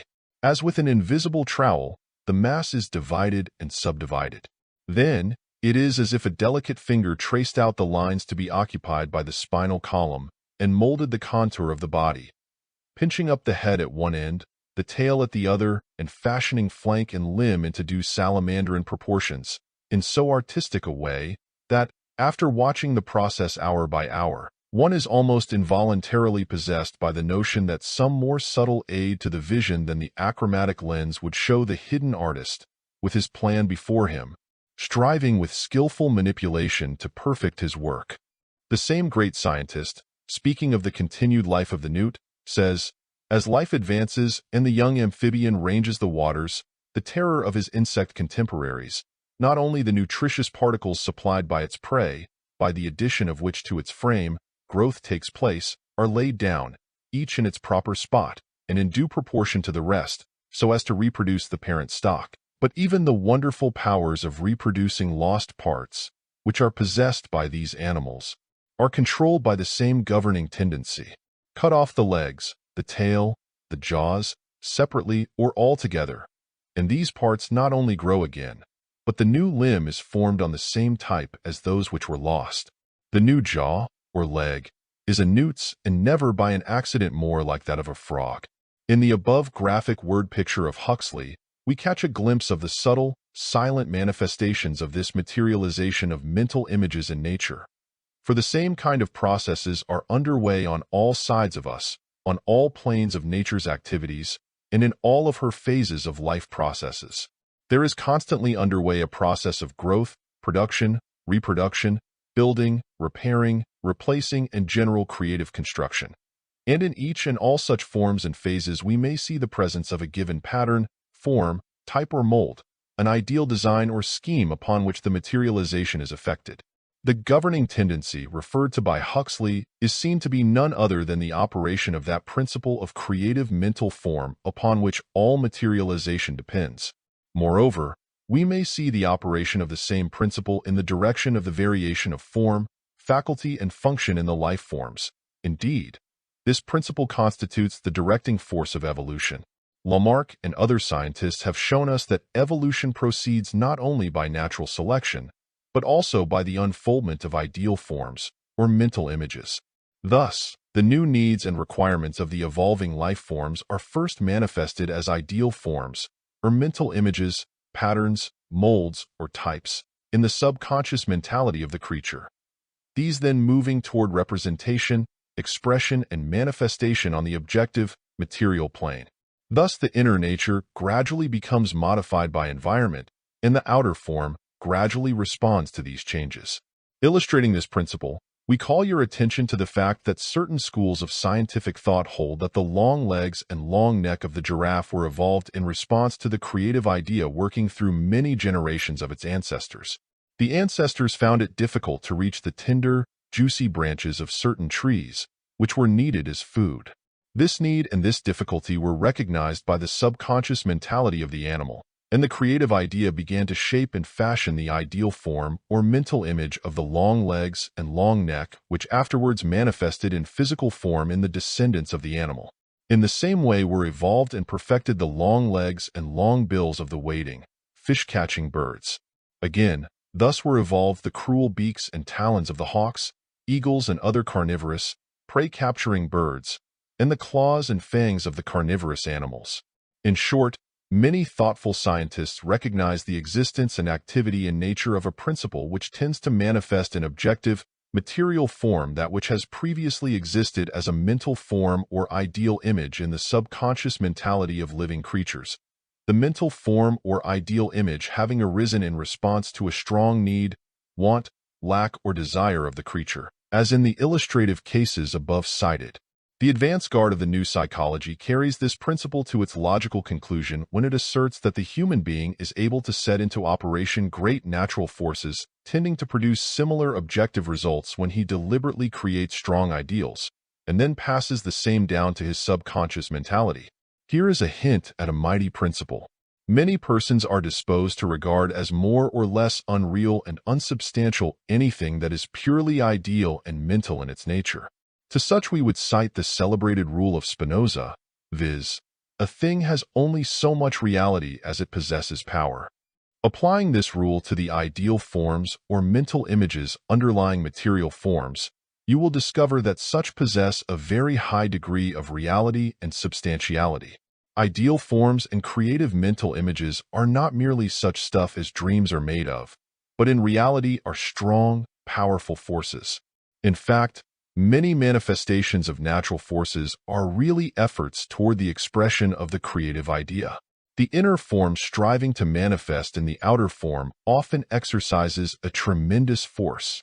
The inner form of a growing plant has been known to crack a heavy concrete block, and the power of growing roots, arising from the inner urge of the ideal form, has been known to tear asunder heavy foundation stones. John Burroughs, the great naturalist, says concerning this force of the inner form striving for outward expression, "We know that the roots of trees insert themselves into seams in the rocks and force the rocks asunder. This force is measurable and often is very great. Its seat seems to be in the soft milky substance called the cambium layer under the bark. These minute cells, when their force is combined, may become regular rock splitters." One of the most remarkable exhibitions of plant force I ever saw was in a western city where I observed a species of wild sunflower forcing its way up through the asphalt pavement. The folded and compressed leaves of the plant, like a man's fist, had pushed against the hard but flexible concrete until it had bulged up and then split, and let the irrepressible plant through. The force exerted must have been many pounds. I think it doubtful if the strongest man could have pushed his fist through such a resisting medium. If it was not life which exerted this force, what was it? In the same way, the great giants of the forest have pushed their way up toward the skies, counteracting the pull of gravitation and lifting weights which it would have required mighty machinery to move. The mental pattern in the giant redwood trees proceeds to the materialization of the gigantic outer form of the tree, and the inner urge of the ideal form calls to its aid the mighty latent forces of nature in order to materialize that which is contained in the ideal form or mental image of the living organism of the tree. Nature seems ready to furnish such power to the inner urge, provided that such is sufficiently needed, insistently desired, and persistently demanded, and provided that it is called for in the right way. If man ever obtains the inner secret of this demand, he will have the creative powers and forces of nature in his hands. Already he has acquired a portion of this secret, and is able to perform mighty creative work by directing his mental powers toward the physical plane. In this instruction, we seek to disclose the principles of this process to you. The attention of certain philosophers has been attracted by this manifestation in nature's activities, of a process closely resembling constructive imagination. They venture the hypothesis that the creative powers and processes of the human mind have an equivalent in nature's processes of growth in living forms, vegetable and animal. A little known, though worthy metaphysician has gone so far as to elevate to the rank of the ultimate world principle that which we know as the constructive imagination. He asserts that there is a cosmic constructive imagination working in nature, producing the myriad forms and varieties of vegetable and animal forms. He holds, further, that the same principle, in the form of the human constructive imagination, enables man to become a creator on his own plane of life. This metaphysician holds that constructive imagination is the essential characteristic attribute of the ultimate principle of the cosmos. He holds that this essential attribute is inherent in the very essence of all things, and in the world as a whole. He postulates its existence in the all-thing as an immanent principle, just as in the kernel of the plant seed there exists an immanent principle which will give to the evolving plant its form and its type of organism. This cosmic principle, he asserts, has manifested the myriads of vegetable and animal forms which have existed, or now exist, and will so manifest those forms which shall in the future exist in the world. He holds that the first creations were quite simple, but that little by little the cosmic constructive imagination increased its energy and manifested in more complex forms. He cites Darwin as testimony that in nature there has been a slow evolution of organized forms, proceeding from the simple to the more complex, and so on. We are not here concerned with philosophical hypotheses, nor with metaphysical speculations, but, at the same time, we feel it proper to direct your attention to the fact that there is manifest in all nature the operation of a powerful principle which proceeds from the inner form to the outer manifestation, from the ideal image to its materialization in objective form.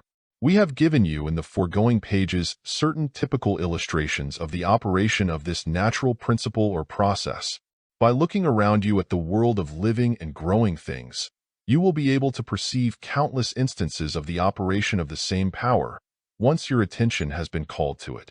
Likewise, we wish to call to your attention the fact that many earnest thinkers hold that that which is called the constructive imagination in the mind of man is but a special form of the same great natural principle, and that man himself, like nature as a whole, has within himself the power of creation by means of the materialization of his ideal forms. Your experience has taught you that the men who have accomplished the great creative achievements in art, literature, mechanics, invention, building, and business construction have created the outer manifestation in accordance with the inner ideal or mental picture, the latter serving as the model, type, mold, or pattern of the former. But the principle operates over a much wider area and extends to a much deeper level of being than you have realized. It is a fact acknowledged by many very careful observers and reasoners that the man of strong ideals, he whose mind contains strong, dear mental pictures of that which he hopes to accomplish, actually sets into operation the forces, powers, and energies of his entire mental and physical being. These, in turn, draw upon the common source of nature for their nourishment and subsistence, and all the power so generated tends toward manifestation and expression in the material form which is being built upon the mental framework or pattern of the creative idea. Just as the oak is able to draw upon nature for power with which it may lift itself far above the surface of the earth, and to send forth mighty limbs and branches, just as the growing plant is able to secure from nature sufficient force to enable it to push aside or break through the obstacles in the path of its progress, even through concrete blocks as we have seen, so may the creative idea of the man who knows be able to draw upon nature for the still more subtle forces of her laboratory, needed to materialize his ideal forms, to make his ideals become real. Not only this, but there is a rapidly growing body of human thinkers who hold that man, in such cases, is not necessarily limited to the mechanism of his own organism in the expression of his inner urge by means of the forces which he has attracted to him. They hold that he even may, and often really does, throw out mental or spiritual filaments which contact the things of the outside world, thereby attracting to himself the external forces and things requisite for the successful materialization of his inner ideal, his mental forms, his creative idea. In this book, we have sought to present to you the essential principles of this great subject of creative power, of the materialization and actualization of your creative ideas. In doing so, however, we first asked you to become far better acquainted with an existing field of mental activity which you have previously undervalued and grossly misunderstood, your power of constructive imagination. This mental stone, heretofore rejected by the builders of the temple of mental power, is now being recognized by advanced thinkers as quite worthy of being given the place of honor as the cornerstone of the great structure. We are fast approaching the place in which we shall see the inner meaning of the ancient philosophers who asserted that in will and imagination, combined and harmonized, are to be found the secret of power. End of chapter. Chapter 9. Dynamic Idealization. In the instruction contained in the several books of the series of which the present volume is a part, there is frequent reference made to the master formula of attainment, which is as follows: 1. Definite ideals. 2. Insistent desire. 3. Confident expectation. 4. Persistent determination. 5. Balanced compensation. The spirit of the master formula is expressed in popular phrasing as follows: you may have anything you want, provided that you, 1. Know exactly what you want. 2. Want it hard enough. 3. Confidently expect to obtain it. 4. Persistently determined to obtain it. And 5. Are willing to pay the price of its attainment. In other books of the series, these several elements of the master formula are considered in detail, are fully explained, and methods for their effective application are indicated. In this concluding section of the present book, however, we ask you to consider the first element, i.e., that of definite ideals, from an angle somewhat different from that adopted in the other books of the series. In these other considerations of the subject of definite ideals, that important element of the master formula generally has been treated as practically synonymous with the idea of definite purpose. But definite purpose really is but one of the several phases or forms of definite ideals, the particular phase or form which is involved in the manifestation of will power, to some extent, in that of desire power, and in that of logical power. In faith power, however, there is manifest a somewhat higher form of definite ideals. Likewise, in some of the higher mental and spiritual activities, there is found present and active a transcendental phase or form of definite ideals. Thus, you see, the term definite ideals represents a general concept or idea which has several lesser elements. It includes the concept of definite purpose and also several other important secondary concepts. In our present consideration of the subject, we shall confine our attention to that aspect of definite ideals which may be called creative ideals. The term is appropriate, for the essential nature and characteristic activities of such ideals are primarily creative. Creative ideals call into operation the strongest and most intense activities of desire power, the most earnest and inspiring faith power, the most persistent and determined will power, the most capable and efficient subconscious power. In fact, it acts upon and through the most potent energies of all of the mental, emotional, and volitional elements of the mind, soul, or spirit of man. More than that, It reaches out into the great world beyond the personal limits of the individual, and operating through some of nature's subtle but potent forces, it sets into motion and activity many things, persons, events, causes, and processes over which, in the ordinary view, the individual apparently has no direct control. Perhaps it will be as well to begin by arriving at a clear and definite understanding of the term ideal as employed in this instruction. It has well been said that there is a mighty magic in words, rightly understood. The old Chaldean oracle announced this ancient thought in these lines. There are names in every nation, God-given, of unexplained power in the mysteries. First of all, we find that our term has its origin in the term idea, which evolved from an Old Greek word meaning to see. Idea is defined as 1. A mental image of any visible object, object of sense, or spiritual object. 2. A general notion, or a conception formed by generalization. Hence, 3.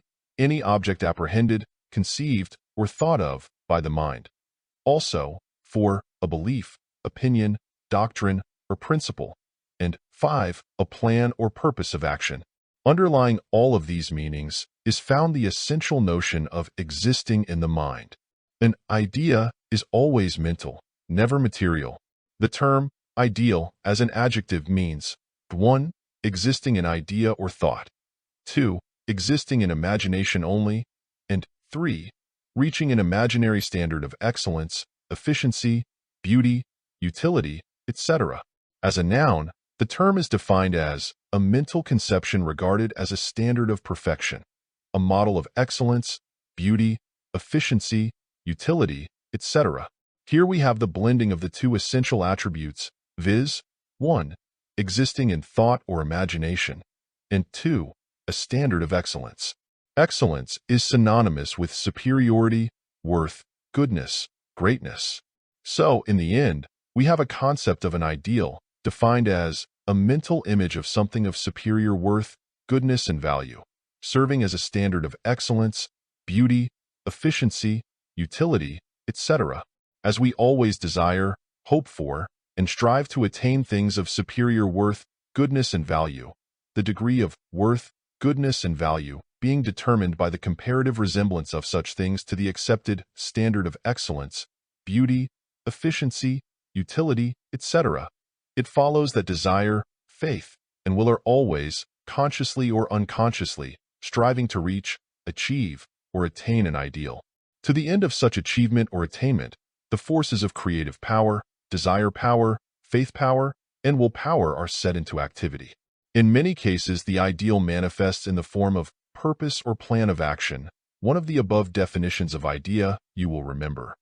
But in other cases, it manifests rather as a mental or spiritual germ, striving to express and manifest itself in objective, material form, drawing to itself and reaching out after that which promises to contribute to or aid in such objective and material expression and manifestation. Here, then, we have the concept of the ideal seeking to express and manifest itself in objective and material expression and manifestation, and, by reason of this inner urge, drawing to itself and reaching out after that which promises to contribute or aid in such expression and manifestation. But, you may ask, why and how is this ideal entitled to be termed creative? Let us answer this question in the first place by asking you another question. Thinking over the subject discussed in the preceding section of this book, of what does this concept of the striving, seeking, acting mental or spiritual germ remind you? We think that the following several paragraphs will represent the essence and spirit of your answer. You will be reminded, first of all, of the fact that in all man's material creations there has been, and necessarily must have been, a preceding mental image or form, an ideal, in fact, of which the later material objective form of the created thing was merely a copy, that there must always be the mental pattern, map, design, or mold, which is reproduced in the material creation.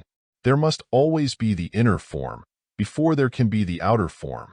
But, you may object, here the ideal is merely the pattern, model, or mold, which the imagination and will employ in their creative work. The ideal in itself is not creative. This is true, at least to a certain extent. We need not here argue the fine distinctions, however, for we have a clear case presented in nature's activities, to the consideration of which we shall now proceed. Letting your mind dwell upon the subject considered in the preceding section of this book, you will remember that in all material creations of form, in all purposive groupings, arrangements, conformations, configurations, there is found to be present an inner ideal form, composed of the aggregate of mental forms, striving to express itself in action and objective manifestation. You will remember that we found this inner ideal form operative in the cases of the grouping of the atoms and of the smaller particles composing the atoms, in all chemical processes, in the processes of crystallization, in the life processes and the growth of plants, in the sprouting of seeds, of the development and evolution of the germ in the egg. You will remember the interesting description of the development of the newt's egg given by Huxley. You will remember the instances of great power exerted by growing roots, plants, and sprouting seeds. You will remember what was said concerning the evolution of needed physical instruments manifested by the lower animals, the explanation of the long legs of the wading birds, the claws and beaks of the birds of prey, the long neck and legs of the giraffe. Finally, you will remember the logical conclusion arrived at by those observing these and similar instances of this wonderful working of nature's forces, viz., that there exists and is manifest in all nature the operation of a mighty principle which proceeds from the inner form to the outer manifestation, from the ideal image to its materialization in objective form. You will find yourself compelled to think that in all of nature's activities and processes, in which is performed the work of creation of form, combination, composition, or coordination, there certainly exists an ideal form serving as a pattern, plan, mold, map, chart, or design, upon which and by means of which nature builds and creates. More than this, when you carefully reason concerning this matter, you will find yourself becoming impressed by the idea and conviction that the essence and spirit of such manifestations and expressions abide in the germ ideal form itself, and that instead of being a mere inert pattern, model, or mold, the ideal form is a living, acting, creative force, drawing to itself the materials needed for its outward, objective expression and manifestation, such expression and manifestation being the essential desire, need, and energizing principle of its being. Thus the ideal form is seen to be not only an inner form, but also a something or somewhat which may be described as a power with the desire to act, or a desire with the power to act, a definition which has also been applied to will, it may be noted. Here, once more, is seen the close relation of imagination to will, a resemblance which by many philosophers, and by all occultists, is regarded as of the deepest significance. That there is a dynamic force in the ideal forms which are found to be present in nature's creative processes cannot be doubted. Everything points to this conclusion. On all sides proofs supporting this contention may be found. In nature, it is seen that there is a creative ideal form as the nucleus of every creative process. Forms, combinations, coordinated activities, arrangements of parts, elements, and factors of composition are found to group themselves around the nucleus furnished by the creative ideal. Just as the germ in the seed or egg gathers to itself the material that it needs for growth, just as the seed or egg freely employs the natural forces at its disposal, and they are always at its disposal, you should note, in order to manifest and express itself in creative growth. So in every creative ideal form there is found to be present that power to employ natural forces for its purposes, the instinctive knowledge how and when to employ those forces efficiently, and the desire, will, and ability to draw to itself the material needed for its growth, development, expression, and objective manifestation.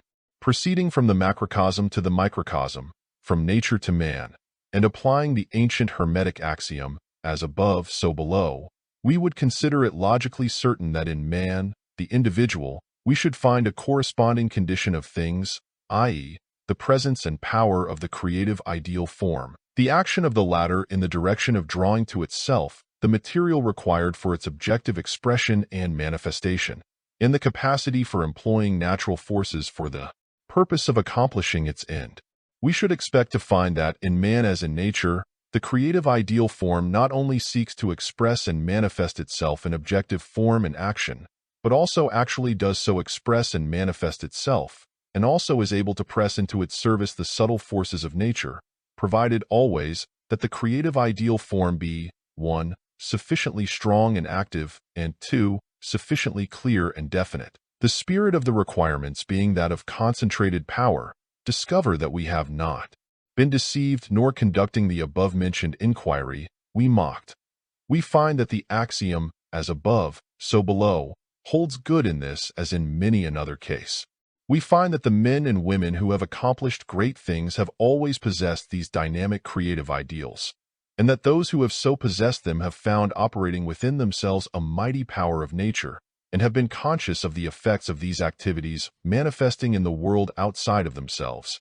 The individuals of great attainments sooner or later have become aware of this correspondence between the inner dynamic creative ideal and the events and happenings of the outside world which are correlated to the inner purpose.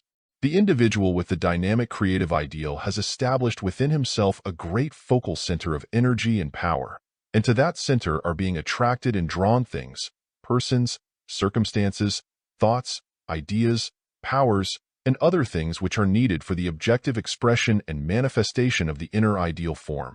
Even in the lesser activities of man, in the more mechanical forms of work, he is able to perform better work, and to perform his work more efficiently, if he maintains a sufficiently clear and strong creative ideal form of that which he wishes to materialize in objective form. Psychologists have told us that the best workmen are those who visualize the whole of what they propose to do before they take a tool in their hands. This being equally true of strategists, artists of all kinds, physicists who contrive new experiments, and all others who do not follow mere routine. They have told us, for instance, that no man can be a good plumber unless he uses his imagination. The ideal and its mental image must precede the actual laying of the pipe.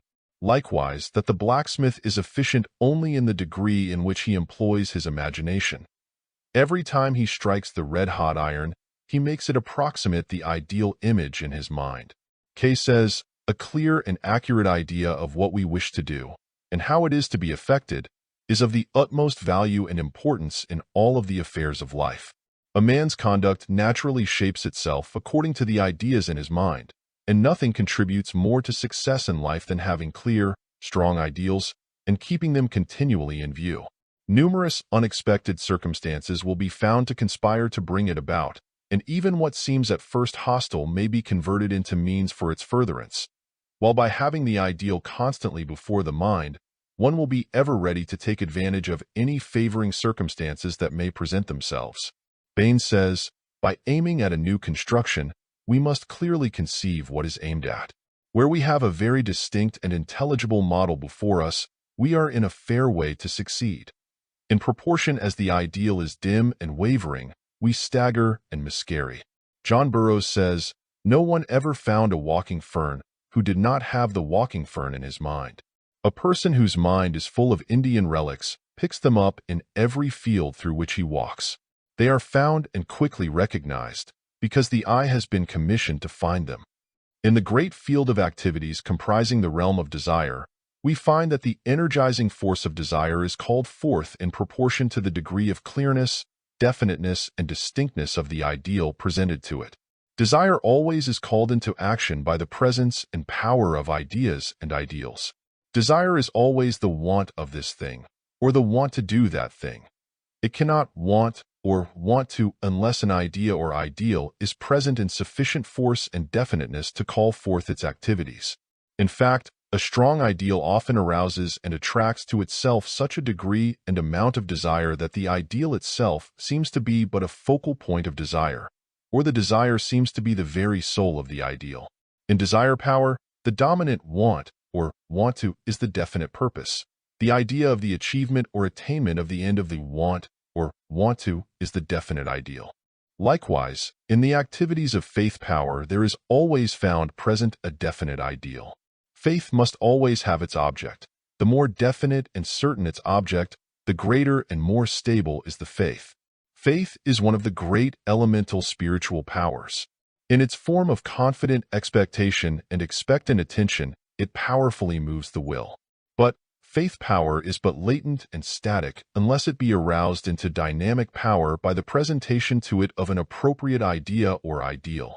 Finally, The activities of willpower are called forth only in response to the idea or ideal which has, in the first place, aroused the desire which rises into will, and which, in the second place, has served as a standard of measurement of will values, and which, in the third place, now serves as a beacon, standard, or mark placed far ahead on the path of attainment, serving to point out the way to be traveled and the direction to be followed. It is an axiom of psychology that the will goes out in action only toward an idea or ideal presented to it. It might be added that the will is held to its path only by the perception of the idea or ideal which marks its course and indicates its direction. Certain philosophers and psychologists have noted that it is almost impossible to distinguish between concentrated will and a highly developed, definite, concentrated idea or ideal. The two seem to have been combined and blended into one mental power. This correspondence between imagination and will frequently has been noted in the present work. But in pursuance of the rule of the unity of the mind, we find that just as truly as desire, faith, imagination, and will may be, and are, called into action, power, and strength by the presentation of an idea or ideal, so is it true that the creative ideal may be strengthened, energized, and given definite form by the application of the respective powers of desire, faith, imagination, and will. There is always action, reaction, and interaction in the realm of the mind. Its powers are correlated and coordinated. Each is bound up with the others, and each aids and helps the others when needed. We may concentrate our attention upon any one of the great powers of the mind, and that particular power will seem to be the dominant one. When, however, we proceed to contemplate and to study the others, we find that each, in turn, seems to be the dominant power. The truth is that no one of these great powers can operate effectively unless the other powers cooperate with it and proceed with it in coordinated action. The creative ideal, in order to be effective indeed, in order to be truly creative, must be 1. Strong, and 2. Definite. Its strength is increased by the energizing power of desire, the inspiring power of faith, and the determining power of will. Moreover, by means of imagination presenting to it mental pictures of itself as actually expressed and manifested in objective, material form, the creative ideal is further aroused into action, in response to that essential urge, instinct, or appetency of its nature which causes it to strive ever to manifest itself in outward action and form.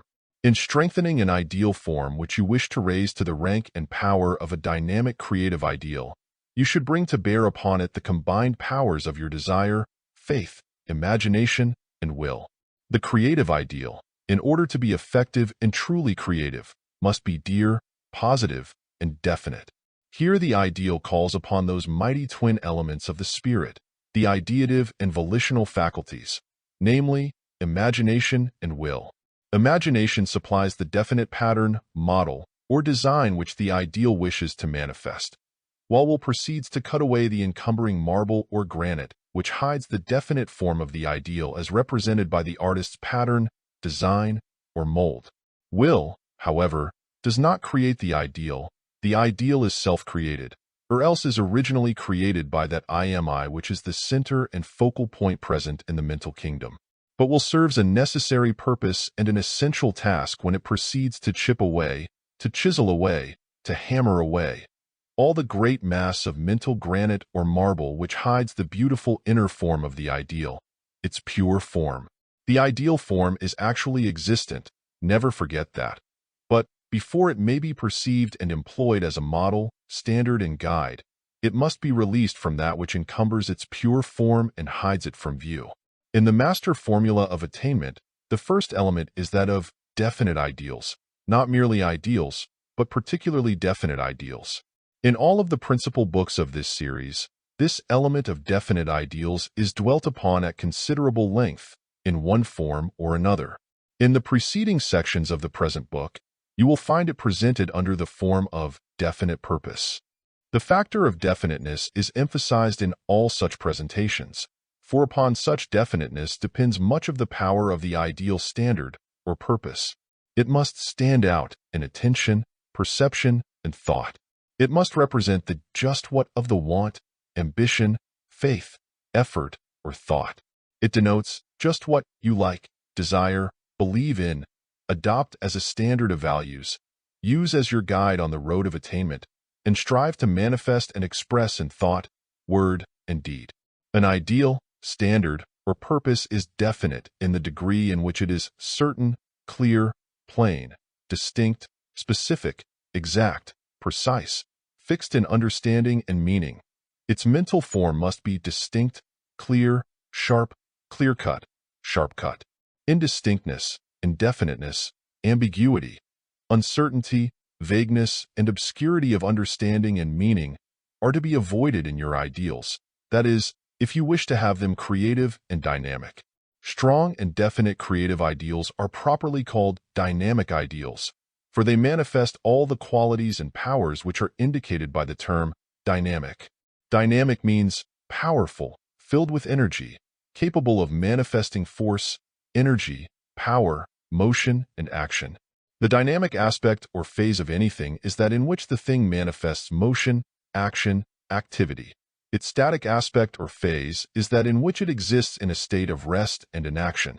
Your dynamic ideals are those ideals existing in your mind which are 1. Sufficiently powerful to move into action and to manifest their inherent force and energy, and 2. Sufficiently definite to concentrate those forces and energies into a one-pointed focus of ideas and will. Only a dynamic ideal can be a creative ideal, and all dynamic ideals are, and must be, creative ideals by reason of their very nature. The dynamic ideal must create, for creative activity is its essential nature. Creation, as you know, consists of compounding, composing, building, putting together, making, manufacturing new forms from the materials at hand. The dynamic ideal tends to express and manifest itself in creating a new environment for its possessor, in building a new set of conditions for him. Such environment and conditions, however, being in harmony and agreement with the spirit of the ideal. In short, the dynamic ideal tends toward making the ideal become real, in building up a material world of experience corresponding to its inner mental world of experience. It experiments in order to build up the experience. It tears down, rebuilds, builds anew, just as the mind of the inventor, the artist, the writer, proceeds in creating its particular form of expression. The dynamic creative ideal, in fact, is composed of two associated elements, namely, A, the element of definite and concentrated idea, and B, the element of definite and concentrated will. The idea plans, invents, and points out the direction of the action. The will executes the action according to the plan thus furnished it. This brings us back once more to the teachings of the ancient occultists, who held that, at the last, there are but two fundamental mental or spiritual forces, and these really are but twin aspects of spirit. These two fundamental forces or aspects are 1.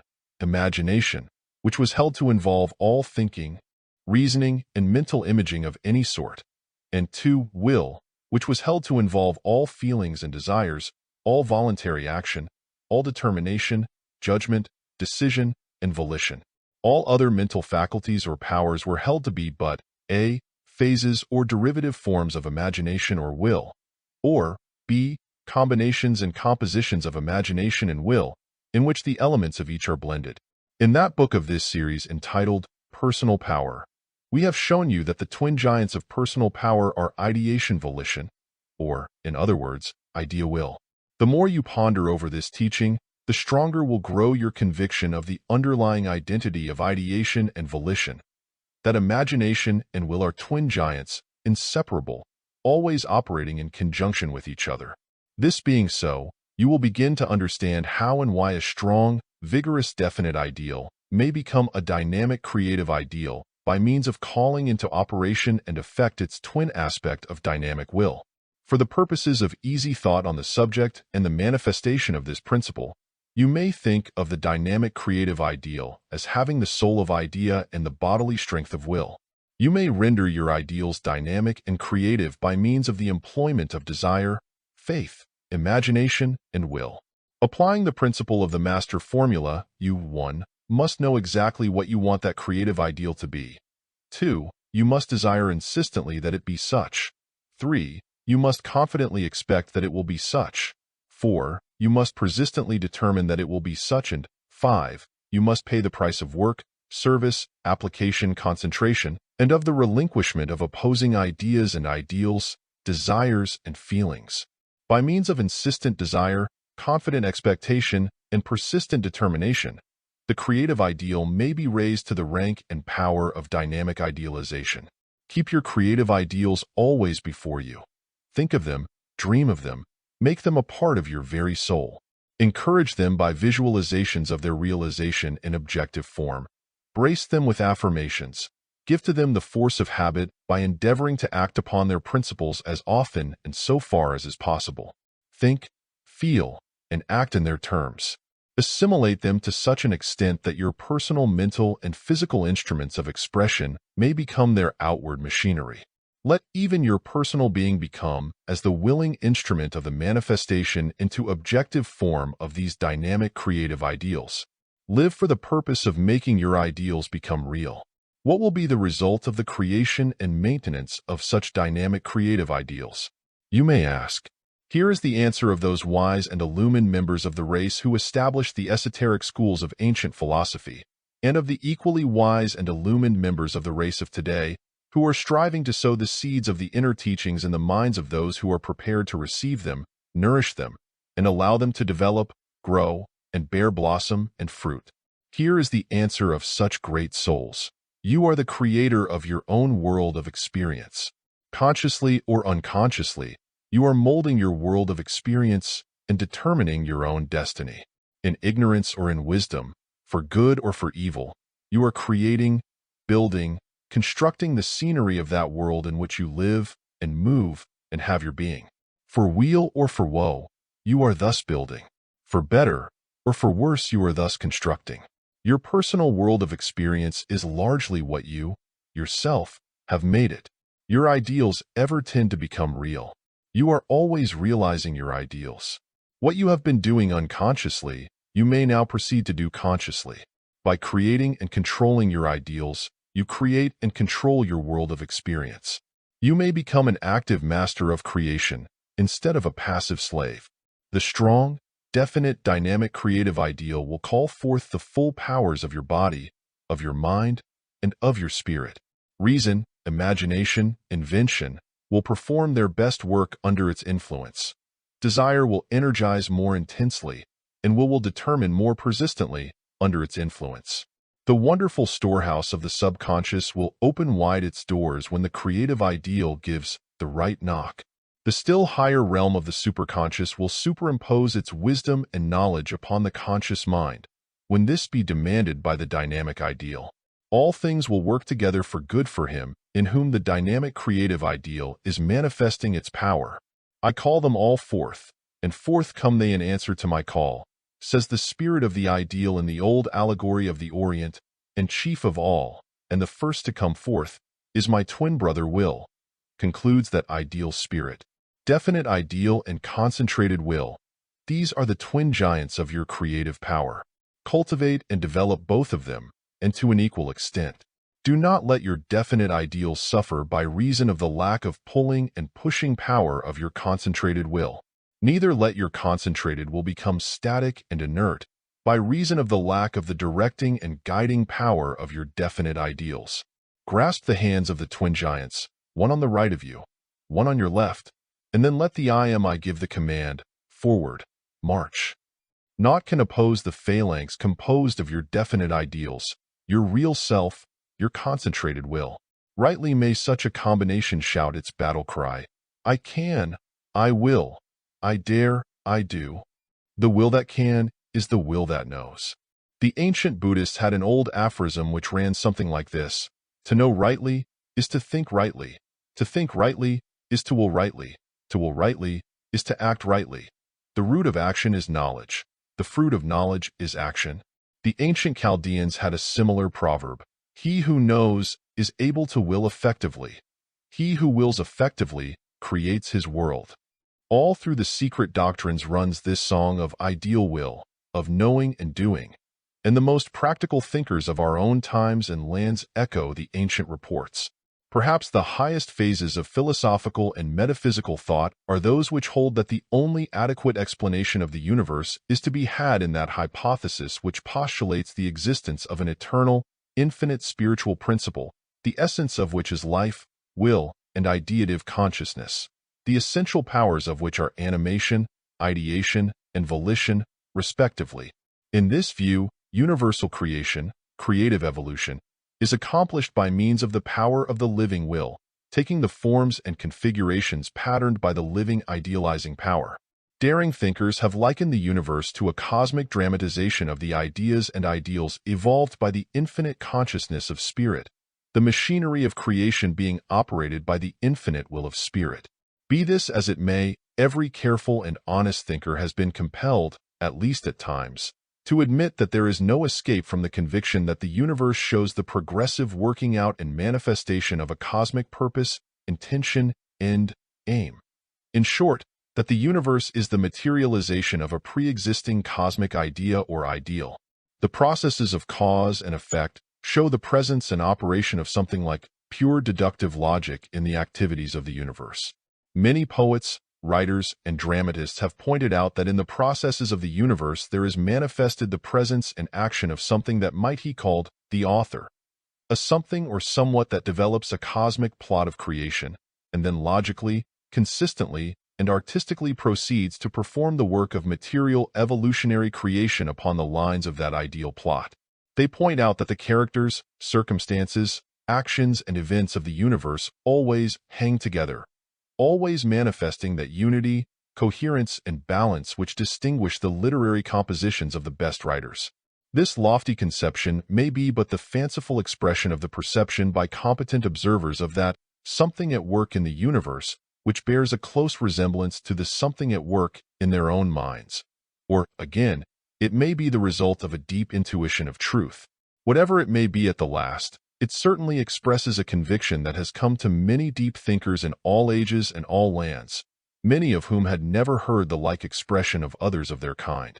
Whatever may be the ultimate truth, it is certain that man has at his disposal a mighty creative power, which in its more familiar phases is called constructive imagination, and which in its less familiar, esoteric, transcendental phase is called what? Man, in his own realm, is a creator, and the limits of his realm are determined by himself, by his imagination, by his will. End of chapter. End of Volume 2 of Personal Power by William Walker Atkinson. Subscribe for more content on the power of your mind.